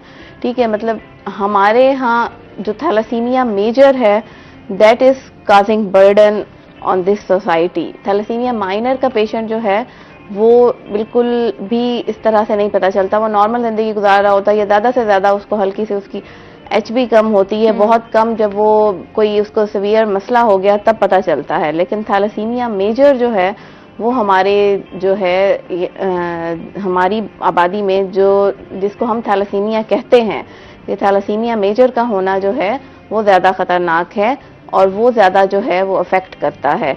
इसमें ऑटोसोमल रिसेसिव डिजीज, जिसमें मैंने कहा कि दोनों पेरेंट्स से, क्योंकि मौरूसी बीमारी है तो मौरूसी मीन्स के ये पेरेंट्स से आ रही है, वालदैन से बच्चों में आ रही है। ये ऐसी बीमारी नहीं है कि जो किसी में खुद ब खुद हो जाए। अच्छा, बस ये एक ही इसकी वजूहत है कि ये पेरेंट्स से मुंतकिल होती है, मौरूसी बीमारी है। बिल्कुल ऐसे ही है कि मौरूसी बीमारी है, ऑटोसोमल रिसेसिव डिजीज है, दोनों पेरेंट्स का अफेक्टेड होना जरूरी है, चाहे कैरियर फॉर्म में, मतलब कैरियर मीन्स के अगर दोनों पेरेंट्स बिल्कुल ठीक होंगे, ठीक मीन्स के बज़ाहिर ठीक होंगे, बट उनके जो जीन्स हैं उनके अंदर वो थैलेसीमिया माइनर होगा या कैरियर जिसको कहते हैं कि वो कैरी कर रहे होंगे वो जीन्स को, तो उन दोनों, अगर दोनों पेरेंट्स थैलेसीमिया माइनर हैं, फिर उनकी औलाद में 50% ये चांस होता है कि वो नॉर्मल पैदा करें, 25% ये चांस होता है कि वो कैरियर पैदा करें और 25% ही नॉर्मल होता है। ठीक है, तो लेकिन ये वो चीज़ें हैं जो हम परसेंटेज वाइज हम कहते हैं कि ये बुक्स में हैं, लेकिन हर बच्चे में मतलब कुछ ऐसा होता है कि जैसे थैलेसीमिया माइनर है दोनों पेरेंट्स को, लेकिन उनके तीनों बच्चे ही थैलेसीमिया मेजर पैदा हुए। ये हर बच्चे में चांस है कि इतने % चांस है कि ये वो हो सकता है। लेकिन कोई ऐसे बंदे भी होते हैं कि 2 थैलेसीमिया माइनर के हैं, उनके 2 बच्चे बिल्कुल नॉर्मल हैं और एक बच्चा डिजीज्ड है, या तीनों बच्चे नॉर्मल हैं या तीनों बच्चे अफेक्टेड हैं। तो ये बुक्स की हद तक तो ठीक है, लेकिन हर बच्चे में ये चांस होता है कि इतने % जो है उसमें चांसेस होते हैं कि वो थैलेसीमिया मेजर डेवलप कर सकता है, जिसके लिए हमें जो है वो टेस्ट करवाने चाहिए, प्रीनेटल स्क्रीनिंग होनी चाहिए, इवन बिफोर मैरिज स्क्रीनिंग होनी चाहिए कि जो है थैलेसीमिया माइनर तो नहीं है दोनों पार्टनर्स को। अगर एक को पता है कि मैं थैलेसीमिया माइनर हूँ तो उसको लाजमी दूसरे पार्टनर का कराना चाहिए, या जिस तरह से ये मौरूसी बीमारी है तो ख़ानदान में चलती है, तो जिन खानदानों में थैलेसीमिया के पेशेंट होते हैं उन्हें लाजमी, अगर वो खानदान के अंदर शादी कर रहे हैं, अपने फर्स्ट कज़न से कर रहे हैं, सेकंड कज़न से, उन्हें अपने लाजमी ये स्क्रीनिंग करानी चाहिए। थैलेसीमिया माइनर की बात की और आपने मेजर की भी बात की, इन दोनों में डिफरेंस क्या है, कैसे चीज़ों को आप देखती हैं? मैं वही बात कर रही हूँ कि थैलेसीमिया मेजर जो है वो हमारी डिजीज़ बर्डन, हमारे माशरे पे जो है वो बर्डन है, क्योंकि उसके पेशेंट की जो है कंडीशन उसमें वर्स होती है। बच्चे का पता चलता है कि 6 माह तक नहीं पता चलता आपको, 6 माह तक, क्योंकि हमारी जो बच्चों की हीमोग्लोबिन है वो फीटल हीमोग्लोबिन रहती है, लेकिन जैसे जैसे आहिस्ता आहिस्ता हमारी जिस्म में फीटल हीमोग्लोबिन जो है वो अडल्ट हीमोग्लोबिन में कन्वर्ट होना शुरू हो जाती है। तो हमारे 4 से 6 माह के दौरान बच्चों में पूरी जो हीमोग्लोबिन है वो अडल्ट फॉर्म हो जानी चाहिए। लेकिन ये थैलेसीमिया मेजर के जो बच्चे होते हैं इनमें या तो हीमोग्लोबिन A2 दूसरी किस्म की पाई जाती है, म्यूटेशन वाली होती है, या फिर फीटल हीमोग्लोबिन पाई जाती है, जिसकी वजह से उनमें सिम्टम्स डेवलप होना शुरू हो जाते हैं। जॉन्डिस हो जाता है बच्चे को, मतलब जॉन्डिस उसको नहीं कहना चाहिए, पीलापन जो है वो बच्चों में होता है। उनके फेशियल फीचर्स जो हैं, उनकी बोन्स बहुत ज़्यादा प्रोमिनेंट होती हैं, पेट फूल जाता है, लिवर और स्प्लीन जो है वो ज़्यादा बढ़ना शुरू हो जाते हैं और उनको खून की ज़रूरत पड़ जाती है। मतलब पीलापन, वो इतने, उनकी HB जो है वो बहुत ज़्यादा, मतलब HB बहुत ज़्यादा ड्रॉप हो जाती है। मतलब उन्होंने HB कराई तो 5 आ गई, 4 आ गई, फिर बाकी जो ब्लड पिक्चर हैं, जो हम कंप्लीट ब्लड काउंट जब उसका करते हैं तो उसमें हम बाकी फीचर्स देखते हैं और स्लाइड में देखते हैं कि ये जो फीचर्स हैं। फिर एक और टेस्ट होता है HB इलेक्ट्रोफोरेसिस, जिसमें यही हीमोग्लोबिन का पता चलता है कि अडल्ट फॉर्म में है या फीटल फॉर्म में पड़ी हुई है हमारे जिस्म के अंदर हीमोग्लोबिन। तो उसमें फिर फर्दर कंफर्म होता है कि ये थैलेसीमिया का पेशेंट है और इसको जो है या तो ब्लड की ज़रूरत है या फिर जो उसकी जो बोन मैरो ट्रांसप्लांट की ज़रूरत है, जो उसकी मेन ट्रीटमेंट है। बट बोन मैरो ट्रांसप्लांट एक तो एक्सपेंसिव होता है, सेकेंडली हमारे मुल्क में इतने ज़्यादा सेंटर्स नहीं हैं जो कि बोन मैरो ट्रांसप्लांट पे काम कर रहे हों, तो इसके लिए फिर वही ऑप्शन रह जाता है पीछे पेशेंट के पास कि वो ज़रूरत के मुताबिक कि एचबी उनकी हमने 8 से 9 के दरमियान रखनी होती है कि 8 हो, 9 हो, 10 हो, इतनी एचबी हो कि बच्चा जो है अपने रूटीन के काम कर सके, क्योंकि जैसे ही एचबी आपकी 8 से कम होगी तो बच्चा जो है बिल्कुल लेथार्जिक हो जाएगा, उससे काम नहीं होगा डेली रूटीन का ना, तो वो फिर मसला करता है। जो थैलेसीमिया माइनर वाले हैं, आपने कहा है कि उसमें क्या फ़र्क है, थैलेसीमिया माइनर में ये होता है कि आपने वो कैरियर होते हैं बट उनमें कोई भी सिम्टम्स नहीं नज़र आते। मतलब थैलेसीमिया माइनर वाले पेशेंट आम नॉर्मल लाइफ गुजार रहे होते हैं, सिर्फ ऐसे ही कोई कभी कभार उन्होंने सीबीसी करा ली तो उनको पता चलता है कि उनकी एचबी भी कम है और उनके जो बाकी पैरामीटर्स हैं वो थैलेसीमिया माइनर वाले हैं। इस वजह से फिर पता चल जाता है कि वो थैलेसीमिया माइनर है, लेकिन वैसे वो आम जिंदगी ही गुजार रहे होते हैं, उसमें इतना नहीं पता चलता। फिर थैलेसीमिया माइनर जब उनको पता चलता है तो उन पेशेंट्स को यही मैं कह रही हूँ कि पता करना चाहिए कि साथ जब उनकी शादी हो तो उनके पार्टनर को भी तो नहीं है, क्योंकि लोग ऐसे कहते हैं कि हमने खानदान में तो शादी नहीं की, लेकिन ये भी तो हो सकता है कि जो आपका पार्टनर हो वो भी थैलेसीमिया माइनर हो। ऐसे ही जो है मेरे पास एक डॉक्टर साहब आए थे, उन्होंने कहा कि मुझे पता था कि मुझे थैलेसीमिया माइनर है, बट मेरी शादी आउट ऑफ खानदान में नहीं हुई, आउट ऑफ फैमिली हुई, तो उसमें मैंने नहीं ज़रूरी समझा कि वाइफ का करवाना, लेकिन अब मेरा बच्चा थैलेसीमिया मेजर पैदा हुआ है, तो ये एक माँ बाप के लिए जाहिर बात है सारी जिंदगी माइनर से भी आगे मेजर की तरफ दोनों पेरेंट्स का माइनर होना जरूरी है। मेजर होने के लिए दोनों मतलब पेरेंट्स शादी की तो वो भी माइनर ही थी, वो भी माइनर ही थी। मतलब उनको पता नहीं था कि मैं थैलेसीमिया माइनर हूँ, क्योंकि उसके सिम्टम्स नहीं होते ना, वो डायग्नोज करना मुश्किल होता है उसमें, मतलब सिम्टम नहीं है ना आपके पास। आप अगर कभी आपने सीबीसी करवा ली, आपको कभी कोई बीमारी हुई, आपका पैरामीटर सीबीसी में चेक हो गया, तो आपको पता चल जाएगा। मतलब ये कि फिर रेगुलर टेस्ट करवाने चाहिए, कब करवाना चाहिए टेस्ट, कितने टाइम बाद करवाना चाहिए, इस पर बात करते हैं, लेकिन इस ब्रेक के बाद।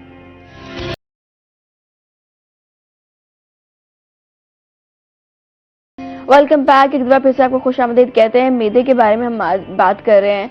सर, मैदे की बीमारी ऐसी है कि अगर किसी को हो जाए तो वो बड़ी पेनफुल है कि आपका मैदा ख़राब है, वर्क नहीं कर रहा। तो हम ये जानना चाहते हैं कि मैदे का इलाज सिर्फ मेडिसिन से पॉसिबल है या हर्बल चीज़ों से भी आप इसका इलाज कर सकते हैं? मैडम, मैंने पहले भी बताया आपको कि हमारी जो रोज़मर्रा की खुराक है ना, ये भी बतौर अद्वियात भी काम करती हैं और वो भी करती हैं। अगर हमारे मैदे में हीट ज़्यादा हो गई है, जो चीज़ मैदे में जा रही है उल्टा जा रहा है, उसको काया आ जाती है, तो उसके लिए हम जो है ना सिर्फ इमली आलू बुखारा इसको भिगोकर इसका पानी जो है ना ये इस्तेमाल करा दें तो ये फौरी तौर पर मैदा जो है ना वो इतदाल पे आ जाता है। उसमें जो खुराक जाएगी वो ठहर जाएगी। अगर उसमें हीट ज़्यादा है तो वो जो चीज़ भी मैदे में जाएगी उसने उलट देना है उसको, और ना हजम होती है। तो लिहाजा मैदे को इतदाल पे रखेंगे तो आगे काम करेगा। अगर मैदा ख़राब हो जाएगा तो खून भी कम हो जाएगा, खून कम हो जाएगा तो तेज़ाबियत फिर ज़्यादा हो जाएगी। जैसे आपने पहले कहा था ना कि तेज़ाबियत पैदा हो जाती है, गले में खराश पैदा हो जाती है। हमारा पित्ता जो है ना वो असल में तेज़ाबियत पैदा करता है। हम जो खुराक खा रहे हैं उसके ऊपर वही पित्ता जो है ना वो एक एक कतरा उसके ऊपर गिरता है, वो खुराक को हजम करता है और गाल देता है खुराक को। अगर वो भी डिस्टर्ब हो जाएगा, अपना वर्क नहीं करेगा, तो हमारी खुराक भी वहीं जैसे हम खा रहे हैं वैसे ठहर जाएगी। जब ठहर जाएगी, हजम नहीं होगी, तो हमारी अंतड़ियों वाला सिस्टम जो है ना वो सारा खराब हो जाएगा और कब्ज की शिकायत हो जाएगी, अंदर खुश्की पैदा हो जाएगी। और जब खुश्की पैदा हो गई, सारा सिस्टम खराब और गैसेस का प्रॉब्लम, और फिर वो दिमाग सारा हमारा। अच्छा, मैदे का जैसे कुछ भी खाएं तो आपका मैदा आप डिस्टर्ब होना शुरू होता है, ये एकदम से तो नहीं होता होगा ना कहीं आहिस्ता स्लोली प्रोसेस चल रहा होगा कि आप कुछ ऐसा खा रहे होंगे जिसकी वजह से मैदा इफेक्ट हो रहा होगा? भाई मैंने बताया ना आपको, एक तो खुराक चेंज करते रहते हैं ना हम। एक तो हमारी ये आजकल प्रॉब्लम हो गई है बच्चों में भी, सब में भी, कि भाई हमने रेडीमेड हर चीज़ लेनी है, हमें नहीं पता कि उसमें क्या चीज़ इस्तेमाल हो रही है। अब हम मिसाला जात जो है ना जो इस्तेमाल करते हैं, इनमें सारा केमिकल इस्तेमाल हो रहा है। जब हम छोटे होते थे, हमारे बुजुर्ग थे सारे, हमने हर चीज़ देसी लेके आनी है, मिर्चें, धनिया, काली मिर्च, ये हर चीज़ घर में बनती थी। अब हर चीज़ रेडीमेड बनी हुई, हमें नहीं पता उसमें क्या है क्या नहीं है। आप 1 किलो गोश्त घर में जब तैयार करते हैं तो उसमें 1 घंटा लग जाता है। जब आप कहीं होटल में जाके बैठते हैं तो 15 मिनट बाद 10 मिनट बाद आपके पास जो है ना 2 किलो की कढ़ाई वो तैयार होके आ जाती है। जो चीज़ उसको गाल रही है 10 मिनट में, वो जब वो आपके मैदे में जाएगी, आपके मैदे को भी तो डिस्टर्ब करेगी ना। फिर आपके मैदे को अल्सर का भी शिकायत हो जाएगी, वो ख़त्म हो जाएगी, फिर कमज़ोरी शुरू हो जाएगी, खून की कमी हो जाएगी, और इसी से फिर हेपेटाइटिस बी, सी, ये बीमारियां भी निकल आती हैं। अच्छा, फूड चेन है, अगर उसमें चेंजिंग्स आती हैं, अगर आप डेली की रूटीन में जो खाना खा रहे हैं अगर आप चेंज करते हैं तो आपका मैदा को आदत होती है कि आपने ये चीज़ इस टाइम खानी है, जैसे आप चेंज करते हो तो वो फिर रिएक्ट करता है? नहीं, ये नहीं होता। ये है कि एक आदत बन जाती है। एक बंदा है मतलब एक रोज का काम करता है, अगर रोज को छोड़ता है तो फिर उसके जिस्म में भी वो तब्दीली भी हो जाती है, ठीक है, बदन में दांत शुरू हो गया जो और चीज़ें। तो इसका भी यही होता है कि हम एक चीज़ मतलब रोज़ाना खा रहे हैं ना, तो जब उसको हम चेंज करेंगे तो फिर वो अपना असर करेगी। अब आप ये देखें कि आप जब भी बड़े होटलों में जाते हैं ना, सबसे पहले वो दही का एक बॉल जो है ना वो आपके पास आके रखते हैं। क्यों रखते हैं?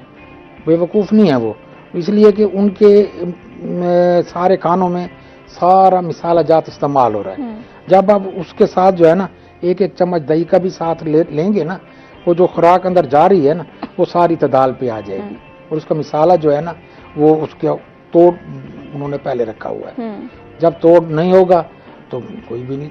जैसे इंग्लिश मेडिसिन है, इंग्लिश मेडिसिन का भी यही होता है ना कि भाई एक दवाई ने रिएक्शन किया है तो उसका मुतबादिल हम दे के उसका रिएक्शन को तोड़ते हैं।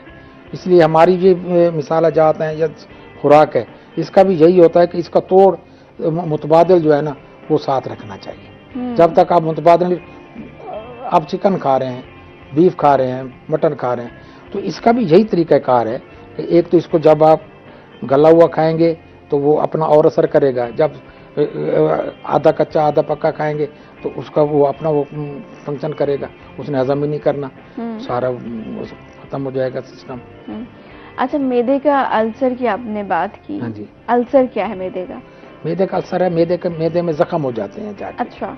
जब आप रोजाना बाजार की जो चीजें खा वो केमिकल अंदर जा रहा है, उसने जाके अंदर सुराख कर देने, अंदर जख्म कर देना।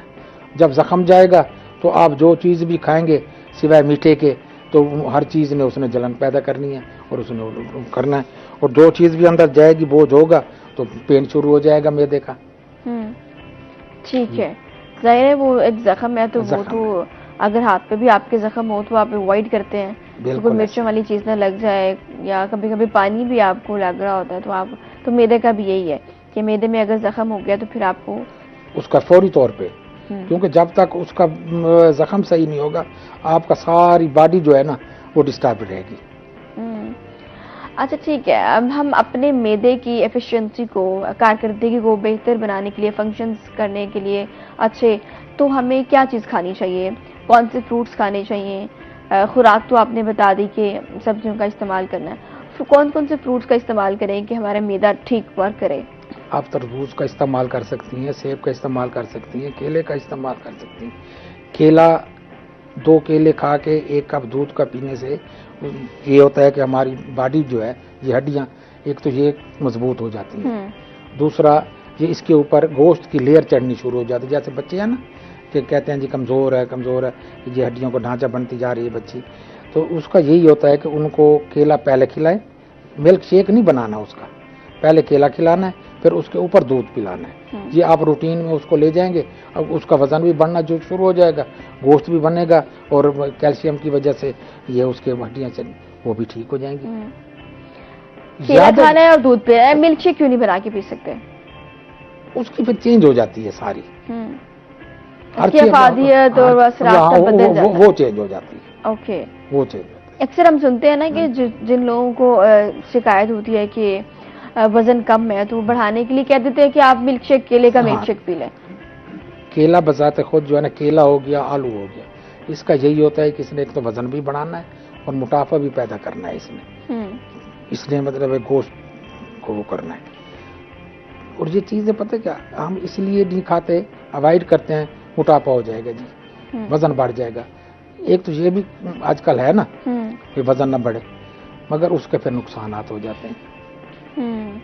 आपकी खुराक है 2 रोटियों की, आप उसको 1 रोटी पे लेके फिर रही हैं, 24 घंटे बाद 1 रोटी खानी है।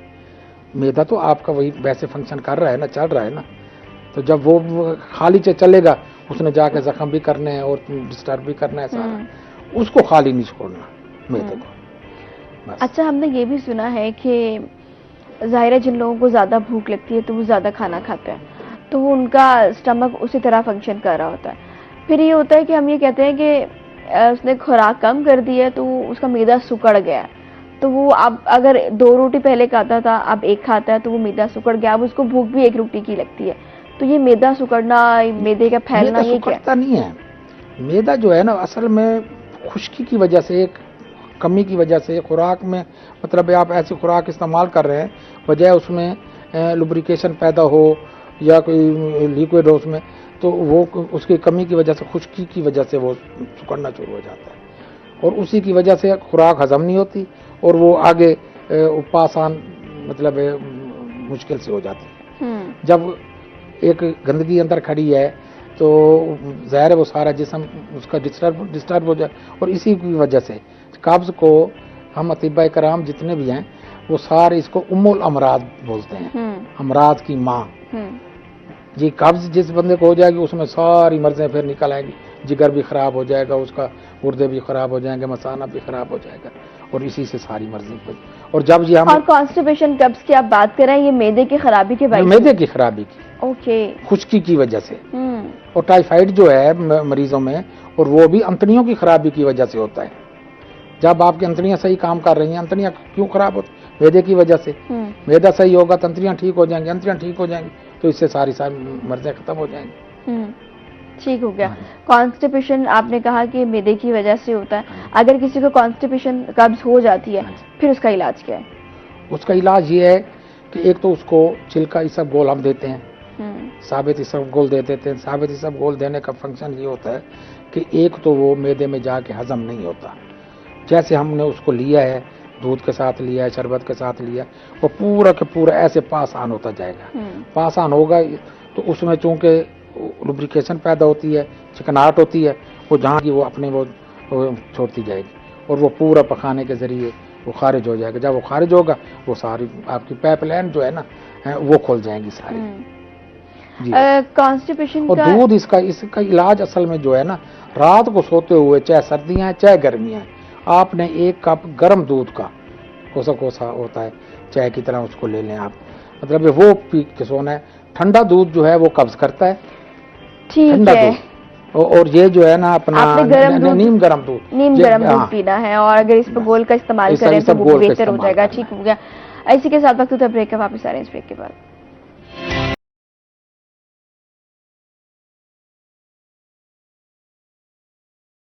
Welcome back. एक बार फिर से हम आपके साथ हैं डॉक्टर सादिया।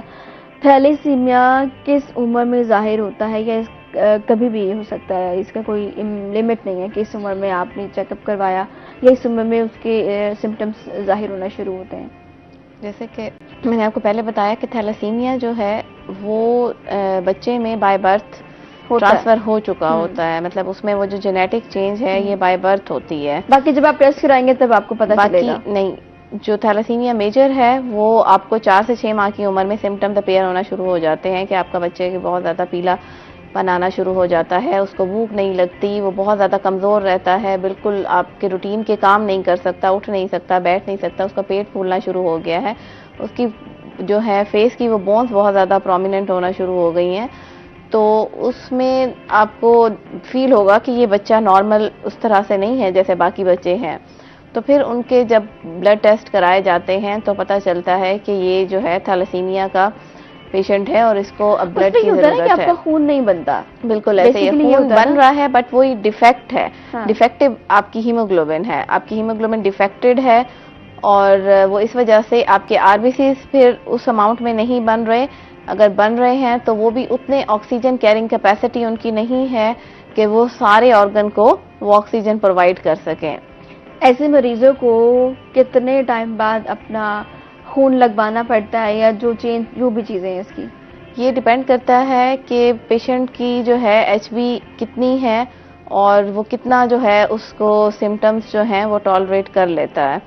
ठीक है, तो कुछ बच्चे ऐसे हैं जिनको 2 हफ्ते बाद लगता है, कुछ ऐसे हैं जिनको महीने बाद लगता है, और जो बहुत ज़्यादा सीवियर केसेस हैं बाद में कुछ अरसे के बाद जब बॉडी आपकी उस HB पे भी वो काम करना छोड़ देती है तो साथ में उनको फिर हफ्ते बाद लगना शुरू हो जाता है। लेकिन जब खून लगता है, क्योंकि होल ब्लड पैक्ड सेल लग रहे होते हैं RBCs के ना, जिसकी वजह से आयरन भी जा रहा है हमारे, वो जो पेशेंट है जिसको आप खून लगाए जा रहे हैं तो आयरन भी उसका इंक्रीज हो रहा है। तो आयरन के लिए जो है ना हम फिर किलेशन थेरेपी देते हैं कि बॉडी में आयरन की मिकदार जो है खून में वो कम हो और वो फिर बाकी ऑर्गन्स में जो उसके विसरल हमारे लिवर में, जिगर में जाके ना जो है वो बैठ जाए, दिल में ना उसकी आयरन की क्वांटिटी ज़्यादा हो, क्योंकि ज़्यादा फिर मसले इसकी खून लगने की वजह से भी पेशेंट को होना शुरू हो जाते हैं। क्योंकि इसका जो बेहतर इलाज है वो तो ये है कि आपका बोन मैरो ट्रांसप्लांट हो, और वो भी ऐसा जो उसका बहन भाई जिसका उससे मैच भी कर जाए ना, HLA। तो इसलिए कहते होते हैं थैलेसीमिया के पेशेंट को अगर आपने बोन मैरो ट्रांसप्लांट कराना है तो जो उसके अपने रिश्तेदार हैं या अपने बहन भाई माँ बाप में से, तो उनको ब्लड ना दें उसको, बच्चे को, क्योंकि उनका उसके अगेंस्ट जो है वो एंटीबॉडीज बन जाती हैं। फिर जब बाद में उनकी HLA मैचिंग होती है फॉर बोन मैरो ट्रांसप्लांट तो वो फिर उसमें एंटीबॉडीज पाई जाती हैं उसके अगेंस्ट, उस ब्लड के अगेंस्ट, तो उसकी बोन मैरो ट्रांसप्लांटेशन उस डोनर के साथ मुश्किल हो जाती है, फिर वो मैच करना बहुत ज़्यादा मुश्किल हो जाता है उस बच्चे के लिए ना। ओके, तो वो मुश्किल ये है कि आप अगर दे रहे हैं तो फैमिली में से ना लें, ठीक है? नहीं, फैमिली में से वही मैं कह रही हूँ, जो क्लोज उसके हैं जैसे बहन भाई ना दें। अगर आपने बोन मैरो ट्रांसप्लांट पे जाना है, अगर बोन मैरो ट्रांसप्लांट नहीं करवा सकते या नहीं उसकी, मतलब जिस तरह से मैंने वही कहा एक्सपेंसिव प्रोसीजर है एक, असल में थैलेसीमिया का जो इलाज है ना, इसको हम जहाँ तक समझें इसकी एहतियात इसका इलाज है कि हमने इसकी जब तक स्क्रीनिंग करवा के हम उसकी रोकथाम नहीं करेंगे तब तक आप थैलेसीमिया को नहीं रोक सकते। हमारे ऐसे सेंटर्स होने चाहिए, या हमारे ऐसे जिस तरह से आप प्रोग्राम कर रहे हैं थैलेसीमिया की आगाही के हवाले से, ऐसे प्रोग्राम होने चाहिए कि उन लोगों को पता हो, उन फैमिलीज को, कि ये एक मौरूसी बीमारी है, मेरे बच्चे को हुई है, अगले बच्चों को हो सकती है, या हमारे खानदान में कुछ बच्चों को है कुछ को नहीं है, तो आने वाली नस्लों में हो सकती है। तो हम इसको पहले से स्क्रीन करा लें, eight the time of marriage जो है दोनों पार्टनर्स की जो है वो स्क्रीनिंग हो, और तब पता चल जाए कि दोनों अगर थैलेसीमिया माइनर है तो उनकी शादी ना हो। अगर एक नॉर्मल है एक थैलेसीमिया माइनर है तो फिर इशू नहीं है, फिर जो है बिल्कुल। और मैं यही पूछना चाहती थी कि कब कब टेस्ट कराने चाहिए, क्योंकि हमारी सोसाइटी में ये मेरे ख्याल में बहुत कम है कि अगर कोई कपल मैरिज के लिए, शादी के लिए जा रहा है तो फिर वो अपने टेस्ट करवाए और इस तरह देखे, क्योंकि ये बड़ा जरूरी हो गया। आपने अपनी भी जिंदगी देखनी है, आने वाली नस्ल की भी देखनी है, तो कितना कॉम्प्लीमेंट्री है पहले टेस्ट करवाना। मैंने यही बताया ना कि कॉम्प्लीमेंट्री उन फैमिलीज के लिए तो बहुत ज़्यादा कॉम्प्लीमेंट्री है जिनकी फैमिलीज में थैलेसीमिया चल रहा है, लेकिन उनके लिए भी इम्पॉर्टेंट है जिनको पता है कि हम थैलेसीमिया माइनर या थैलेसीमिया की फैमिली से हैं, हम आउट ऑफ फैमिली भी करा रहे हैं शादी, तो हम कम से कम अपने पार्टनर का थैलेसीमिया की प्री स्क्रीनिंग करा लें कि पता चल जाए कि हमारी जो आने वाले बच्चे होंगे उनमें ये खतरा नहीं होगा। ठीक है, थैलेसीमिया स्क्रीनिंग करवा लें। स्क्रीनिंग में क्या होता है, क्या HP इलेक्ट्रोफोरेसिस जो है, HP इलेक्ट्रोफोरेसिस एक टेस्ट है ब्लड का नॉर्मल सा, उसमें आपका जैसे CBC वॉयल में सैंपल लिया जाता है, वो दोनों जो है पार्टनर्स का लिया जाता है, और उसमें फिर पता चल जाता है कि इसमें जो है अमाउंट आपकी जो हीमोग्लोबिन है नॉर्मल की कितनी है, एबनॉर्मल की कितनी है, और इसमें दूसरी म्यूटेटेड हीमोग्लोबिन तो नहीं पाई जाती।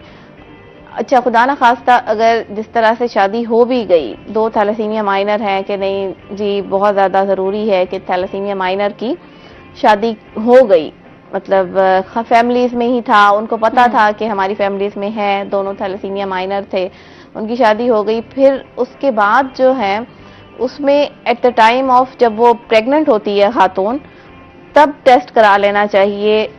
From 10 to 13 week of pregnancy जो है अर्ली जो है, उसमें कोरियोनिक विलस सैम्पलिंग होती है कि जो प्लेसेंटा होता है उसके अंदर से कोरियोनिक विलाई जो है वो सैंपल कर देते हैं, फिर उसके ऊपर टेस्ट होता है और ये चेक करते हैं कि कहीं उसमें थैलेसीमिया मेजर वाला मतलब म्यूटेटेड आपकी हीमोग्लोबिन तो नहीं है, जिसमें म्यूटेशन तो नहीं है।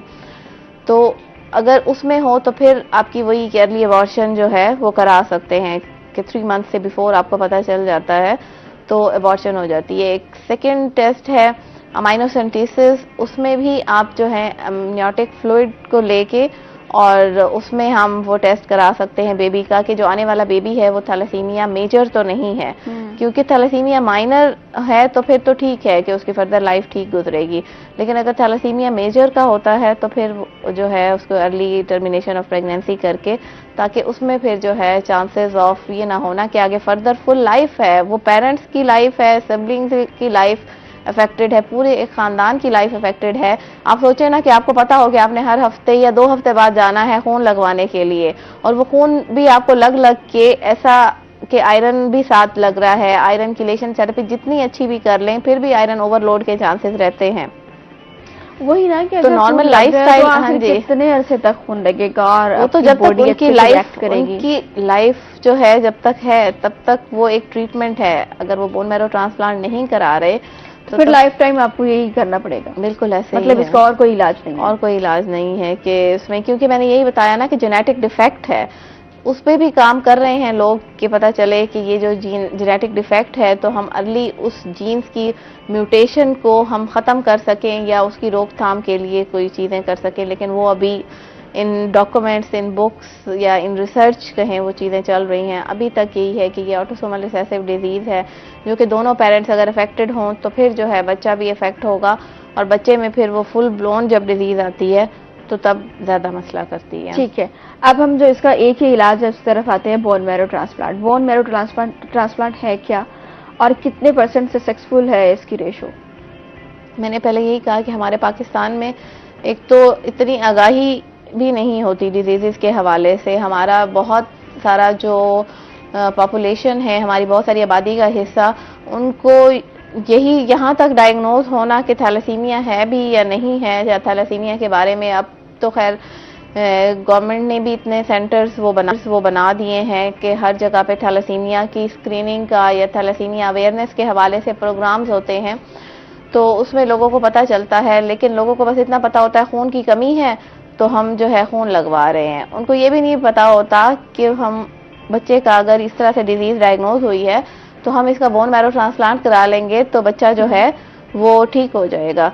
अगेन फिर हमारे मुल्क में रहते हुए बोन मैरो ट्रांसप्लांट हो कहाँ पे रहा है, वो बहुत कम इंस्टीट्यूट हैं जहाँ पे बोन मैरो ट्रांसप्लांट होता है। अच्छा। और अगेन सबसे मेजर चीज के मैच मिलना, मैंने आपको पहले ही बताया कि मैच ज्यादा बोन मैरो ट्रांसप्लांट का मैच दूसरे लोगों से भी मिल सकता है, लेकिन ज्यादा चांसेस होते हैं कि अपने बहन भाइयों से मैच मिलना उसका बोन मैरो का। ओके। तो उनको बहन भाइयों का भी वो सारी चीजें जो है, एक तो होती है ब्लड ग्रुप, उसके अलावा बोन मैरो ट्रांसप्लांट के लिए तो बहुत सारी चीजें होती हैं जिनका सब चीजों का मैच होना जरूरी है। बोन मैरो ट्रांसप्लांट है क्या उसमें हड्डी का गूदा ट्रांसफर होता है, क्या हड्डी का जो गूदा है ना, बोन मैरो का जो वर्ड है ना, उसमें यही है कि उसके जो स्टेम सेल्स हैं वो ट्रांसप्लांट होते हैं। मतलब जो हमारी बॉडी के इनिशियली हर मतलब कोई भी ऑर्गन है, जैसे लिवर है, जैसे हम कहते हैं ना कि लिवर ट्रांसप्लांट हुआ है, तो उसमें भी हर ऑर्गन के स्टेम सेल्स होते हैं जो कि बना रहे होते हैं, रिप्रोड्यूस कर रहे होते हैं हर चीज को। अच्छा, अब बोन मैरो का और ब्लड का बहुत दफा बताना पेशेंट्स को भी मुश्किल हो जाता है कि भाई मसला हमें खून का है, आप हमारा हड्डी का गूदा चेक कर रहे हैं, तो मतलब बोन मैरो है ना कि बोन के अंदर का गूदा। तो उनको यही बताना समझाना बहुत ज्यादा मुश्किल होता है कि भाई जो हमारी बॉडी के जितने भी ब्लड सेल्स हैं ना, वो आपकी बोन मैरो के अंदर बन रहे हैं। ठीक है, तो जब वो बोन मैरो सेल्स ये देखना कि भाई बोन मैरो आपकी सही काम कर रही है या नहीं कर रही, तो उसके लिए हम बोन मैरो का ही टेस्ट करेंगे ना। बिल्कुल। तो तब हमें पता चलेगा कि जो उसकी मशीन है, जो बनाने वाली मशीन है, वो अगर सही काम कर रही है, वहां पे मसला है, हिस्सा ट्रांसफर कर दिया कि वो मशीन वहां पे भी काम करे, तो उसको चेक करना जरूरी है। खून को तो टेस्ट कर लेंगे, वो तो पता चल गया कि एक डिफेक्ट है, लेकिन कॉज क्या है, कॉज के लिए हमें बोन मैरो को चेक करना पड़ेगा। और बोन मैरो ट्रांसप्लांट के लिए भी हमें bone marrow stem cell transplant करना पड़ता है। तो वो एक डिफिकल्ट थिंग है कि यहाँ पे रिसोर्सेज का होना इंस्टीट्यूट का होना वो ज़रूरी है। गवर्नमेंट इस चीज़ को लेके चले कि हमारे जितने थैलेसीमिया सेंटर है, क्योंकि गवर्नमेंट इस चीज़ पे तो काम कर रही है कि बच्चों को खून मिले, खून की कमी ना हो। बहुत ज़्यादा कैंप्स भी लगा देते हैं कि हम डोनेशन करें थैलेसीमिया के पेशेंट्स के लिए। अभी भी जिस तरह से थैलेसीमिया का जो है, अच्छा, इस थैलेसीमिया के प्रोसेस की कॉस्ट कितनी है? कितना महंगा ये प्रोसीजर है जिसपे हम कहते हैं कि ये बहुत महंगा है और बहुत कम लोग इस तरफ आते हैं? एग्जैक्ट कॉस्ट तो जाहिर बात है डिपेंड करती है, वेरी करती है ऑन द पर्सन ना। एवरेज अगर देख लें तो एवरेज ये जो है मिलियंस में इसकी कॉस्ट बनती है। और हमारा जो जिस तरह से पेशेंट है, तो हमारे पेशेंट के तो कभी हम 1000-2000 के टेस्ट भी लिख के दे दें तो वो भी बिल्कुल वो डिपेंड करता है ना कि वो किस क्लास से बिलोंग करता है। तो ऑब्वियसली इतना होना चाहिए कि हर क्लास के लोग, बीमारी तो ये देख के नहीं आती कि ये फलां क्लास से था, तो वो लाखों में जाके आपका मतलब बातों का मिलियंस जो है वो बहुत सारे लाखों में उसकी कॉस्ट बनती है। लेकिन जो ज्यादा जरूरी चीज है, बातों का ऐसा होता है कि पेशेंट के पास पैसे भी होते हैं लेकिन इंस्टीट्यूट अभी भी एक आधे हैं जो कि कर रहे हैं बोन मैरो ट्रांसप्लांट, फिर पेशेंट बाहर जाके वो भी एक कॉस्ट है कि वो बाहर का खर्चा भी बर्दाश्त कर रहे हैं। ट्रांसप्लांट अगर करवाते हैं बोन मैरो तो सक्सेसफुल रेशो कितनी है उसका? सक्सेसफुल रेशो भी बिल्कुल ये भी एक चीज है कि ट्रांसप्लांट का जो है ना कामयाब होना भी, वो भी फिर है कि आपकी at the time of matching या at the time of transplant जो चीजें, ये सारा इन्वायरमेंट था वो कैसा था, जो अगले बच्चे की बॉडी जिसमें ट्रांसप्लांट हुआ उसने वो चीजें रिएक्ट कैसे की, उसने उस चीज को एक्सेप्ट भी किया या नहीं किया। तो सक्सेसफुल रेशो भी उनकी कम है कि बातों का रिजेक्शन हो जाती है। बोन मैरो ट्रांसप्लांट तो हो गया, वो सारा कॉस्ट आपने बेयर भी कर ली, तो उसमें बोन मैरो की रिजेक्शन हो गई, लेकिन बाकी ऑर्गन्स की निस्बत good very big question mark. अगर रिजेक्शन हो जाती है तो उसके बाद फिर क्या हमारे पास ऑप्शन बनता है, इस पे बात करेंगे लेकिन इस ब्रेक के बाद, इस छोटे से ब्रेक के बाद वापस आ रहे हैं।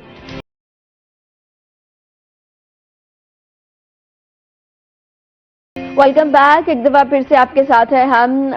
हकीम साहब, मैं ये जानना चाहती हूँ कि मैदा अगर ख़राब हो जाए तो फिर हम पहले तो डॉक्टर्स के पास जाते हैं, फिर डॉक्टर्स पे भी जब आराम नहीं आता, आप लगता है कि आप ठीक नहीं हो रहे होते, तो फिर आप किसी हकीम के पास चले जाते हैं, हर्बलिस्ट के पास चले जाते हैं।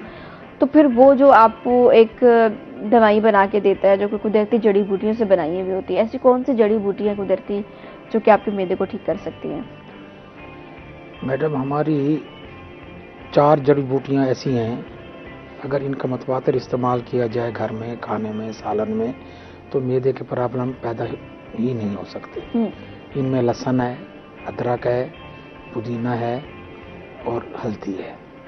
ये 4 चीज़ें आप इनको मिक्स करके जब आप मसाले में चटनी, जैसे चटनी बना के इस्तेमाल करें, चाहे इसको सालन में इस्तेमाल करें, तो ये आपका कार्बोरेटर जो है ना, ये बिल्कुल इन ऑर्डर हो जाएगा। इसमें किसी किस्म की कोई नहीं है। अगर इसमें ज़्यादा मतलब हीट पैदा हो रही है या गर्मी पैदा हो रही है खुराक की वजह से, तो इसमें आप आलू बुखारे का भी इस्तेमाल कर सकती हैं। और दूसरा ये होता है कि जब आपका मैदा डिस्टर्ब होता है तो फिर ये चर्बी बनाना पैदा हो जाता है। जब चर्बी पैदा होती है तो आपका पेट जो है ना बाहर आना लगता है। और अक्सर लोगों को ना प्रॉब्लम भी यही है कि हमारी बॉडी तो ठीक है, वहां से तो वेट गेन नहीं कर रहे, पेट बढ़ता जा रहा है। पेट बढ़ता जा रहा है। तो इसके लिए 3 हमारी अद्वियात ऐसी हैं जो ये फौरी तौर पर ये इसको सारी को तहलील करके पेशाब के रास्ते इसको खारिज कर देता है। उसमें है अपना अजवाइन देसी है, 50 ग्राम ले लें आप उसमें, और जीरा सफ़ेद ले लें 50 ग्राम, और 100 ग्राम इलसी ले लें। ये 3 चीज़ें ठीक है। इलसी को आप तवे के ऊपर थोड़ा सा बरियां करके और इन तीनों चीज़ों को अलग अलग पीस लें और सफ़ूफ बना के रख लें। और सुबह जब आप उठें तो आधा चम्मच टीस्पून जो है ये मुंह में डाल के ऊपर से पानी पी लें, और रात को सोते हुए फिर पी लें। रात को सोते हुए जब पी लेंगी उसके बाद आपने कोई खुराक नहीं लेनी। सुबह आप जब नाश्ते से पहले लेंगी तो नाश्ते से 1 घंटा पहले आपने ये ले लेनी है। तो इसका ये जो है ना, ये सारा चर्बी वाला सिस्टम ये सारा ठीक हो जाएगा। ढलका हुआ पेट जो है वो भी अपनी पोजीशन पे आ जाएगा, और भूख का मसला भी हल हो जाएगा। ठीक है। अक्सर जब मैदे के मसला आता है तो घर में देखते हैं कि माएँ आपको सौंफ और अजवाइन और इस तरह की चीजें कुछ बना के दे रही होती हैं, तो क्या ये भी इफेक्टिव है? वही इसमें मैंने बताया ना, अजवाइन देसी लेनी है, जीरा सफ़ेद लेना है 50-50 ग्राम, और इलसी ले लेनी है आपने। ये 3 चीज़ें ले लें। और पहले मैंने आपको बताया कि आपने लहसुन लेना है, अदरक लेनी है, पुदीना अपना वो लेना है, यहाँ पुदीना लेना है और हल्दी, ये भी जड़ी बूटियों वाला काम है सारा। अच्छा ठीक है, ये अगर आप लेंगे तो आपका मैदा इनऑर्डर हो जाएगा, मैदा बिल्कुल इनऑर्डर हो जाएगा। ठीक हो गया। आजकल तो वैसे जाहिर सी बात है, अब वो देसी खुराकें नहीं है, तो ज्यादातर लोग बाहर से खाना खाते हैं, जंक फूड्स खाते हैं, फिर उनकी ख्वाहिश होती है कि बाहर का भी खाएं और मैदा भी तंदुरुस्त रहे, तो वो तो नहीं हो सकता। लेकिन बाहर का खाना अवॉइड भी नहीं कर सकते, अब बाहर का भी खाना है ना आपको। ये हम असल में अपनी सकाफत से, अपने उनसे बहुत दूर चले गए हैं। आप सिर्फ लस्सी का भी इस्तेमाल करें ना, सुबह सुबह उठ के निहार मुंह लस्सी का एक गिलास पी लें, तो वो फिर भी आपके 50% में मैदे के मसाइल जो है ना वो हल हो जाते हैं। दही हमने नहीं खानी, कोई मोटापा हो जाएगा। लस्सी हमने नहीं पीनी, भाई इसके गला खराब हो जाएगा हमारा। तो हर चीज को हम इस तरीके से कोई ना कोई वजह बताकर हम उसको रिफ्यूज कर देते हैं, भाई इसका हमने इस्तेमाल नहीं करना। हालांकि वो हमारी सेहत के लिए बहुत अच्छी चीज है, उसने जाके अंदर काम भी करना है। ये नहीं है कि भाई मतलब है कि भाई हमारे अंदर जो चीज भी ज्यादा बननी शुरू हो जाएगी, अगर आपका ब्लड भी ज्यादा बनना शुरू हो जाता है ना खुराक की वजह से, वो भी नुकसानदेह है। अगर तेजाबियत जो हमारे पे पित्ते में स्टोर होती है, अगर वो तेजाबियत ज्यादा हो जाएगी तो आपका पीलिया शुरू हो जाएगा, ठीक है ना। अगर आपका पित्ते अपना उसका तिल्ली वाला सिस्टम खराब हो जाएगा तो वो आपको काला जरखान शुरू हो जाएगा। इसलिए खुराक को इस तरीके से एडजस्ट करें जड़ी बूटियों के साथ। ये नहीं कि भाई मैं कह रहा कि आपने गोश्त नहीं खाना, हर चीज हमारे जिस्म के लिए जरूरी है। दूध भी जरूरी है, गोश्त भी जरूरी है, सब्जियां भी जरूरी हैं, ठीक है ना। तो इसलिए किसी चीज को छोड़ भी नहीं सकते, और मगर कोई चीज भी है उसकी ज्यादती और कमी दोनों नुकसानदेह हमारे जिस्म के लिए। ठीक है, बैलेंस डाइट लेनी है, वो बड़ा जरूरी है, बैलेंस डाइट लेना। उसके लिए देखो कि हम शादियों में जाते हैं ना, हमने जब ऐसे मतलब हम गोश्त खाते हैं जैसे हमने कभी नहीं खाया। हाँ, ठीक है, ये तो है। मतलब ये नहीं करना चाहिए। आप उतना खाएं जितना आपका हजम हो जाए, फिर आप रात को जाके क्या कर रहे होते हैं या चहलकदमी कर रहे होते हैं कि गैसेस की वजह से, जलन की वजह से मेडिसिन ले रहे हैं आप। ठीक है, ठीक हो गया। डॉक्टर सादिया, हम बात कर रहे थे कि अगर आपने बोन मैरो ट्रांसप्लांट करवा लिया, फिर भी अगर वहां से एक्सेप्टेशन नहीं हुई, रिजेक्ट हो गया, तो फिर हमारे पास क्या ऑप्शन है? फिर वही ऑप्शन है कि हम ब्लड ही लगवाएंगे उसको, पेशेंट को, जो उसकी दूसरी ट्रीटमेंट है। लेकिन बोन मैरो की रिजेक्शन जो है, बाकी मैं यही बात कर रही थी कि बाकी जितने भी हमारे विसरल ऑर्गन हैं उनकी रिजेक्शन की निस्बत बोन मैरो की रिजेक्शन का रेट कम है। तो इसलिए इसमें चांसेस होते हैं कि अगर आपके बच्चे की अच्छी मतलब डोनर मिल गया है, उसके सारे जो HLA के जो फीचर्स हैं वो सारे बेहतर हैं और बच्चे का बोन मैरो ट्रांसप्लांट हो गया है, तो वो एक बेहतर ज़िंदगी जो है वो गुजार सकेगा, बजाय इसके कि हर महीने बाद या 2 महीने बाद वो फैमिली जो है थैलेसीमिया सेंटर में जाके बच्चे को ब्लड लगवा रही हो। उसमें ब्लड लगवाने का मैंने आपको यही बताया कि जो सबसे मेजर ड्रॉबैक है वो यही है कि आयरन जो है वो ओवरलोड होना शुरू हो जाती है। ठीक हो गया, तो उसको ज़ाहिर देखना बड़ा ज़रूरी है। ये ऐसी बीमारियां हैं जिनके बारे में हम कहते हैं कि बड़ी खतरनाक बीमारियां हैं, तो बेहतर ये है कि एहतियात सबसे ज़्यादा ज़रूरी है, यही इलाज है। थैंक यू वेरी मच, बहुत शुक्रिया आपने वक्त दिया। हकीम साहब, आपका भी बहुत शुक्रिया कि आपने वक्त दिया। इसी के साथ हमारे इस प्रोग्राम का वक्त खत्म हो गया। आपसे मुलाकात करेंगे कल कुछ नए मेहमानों के साथ, कुछ नई बातों के साथ। अब तक अपना रखिए ख्याल, हमें दीजिए इजाज़त। अल्लाह निगहबान।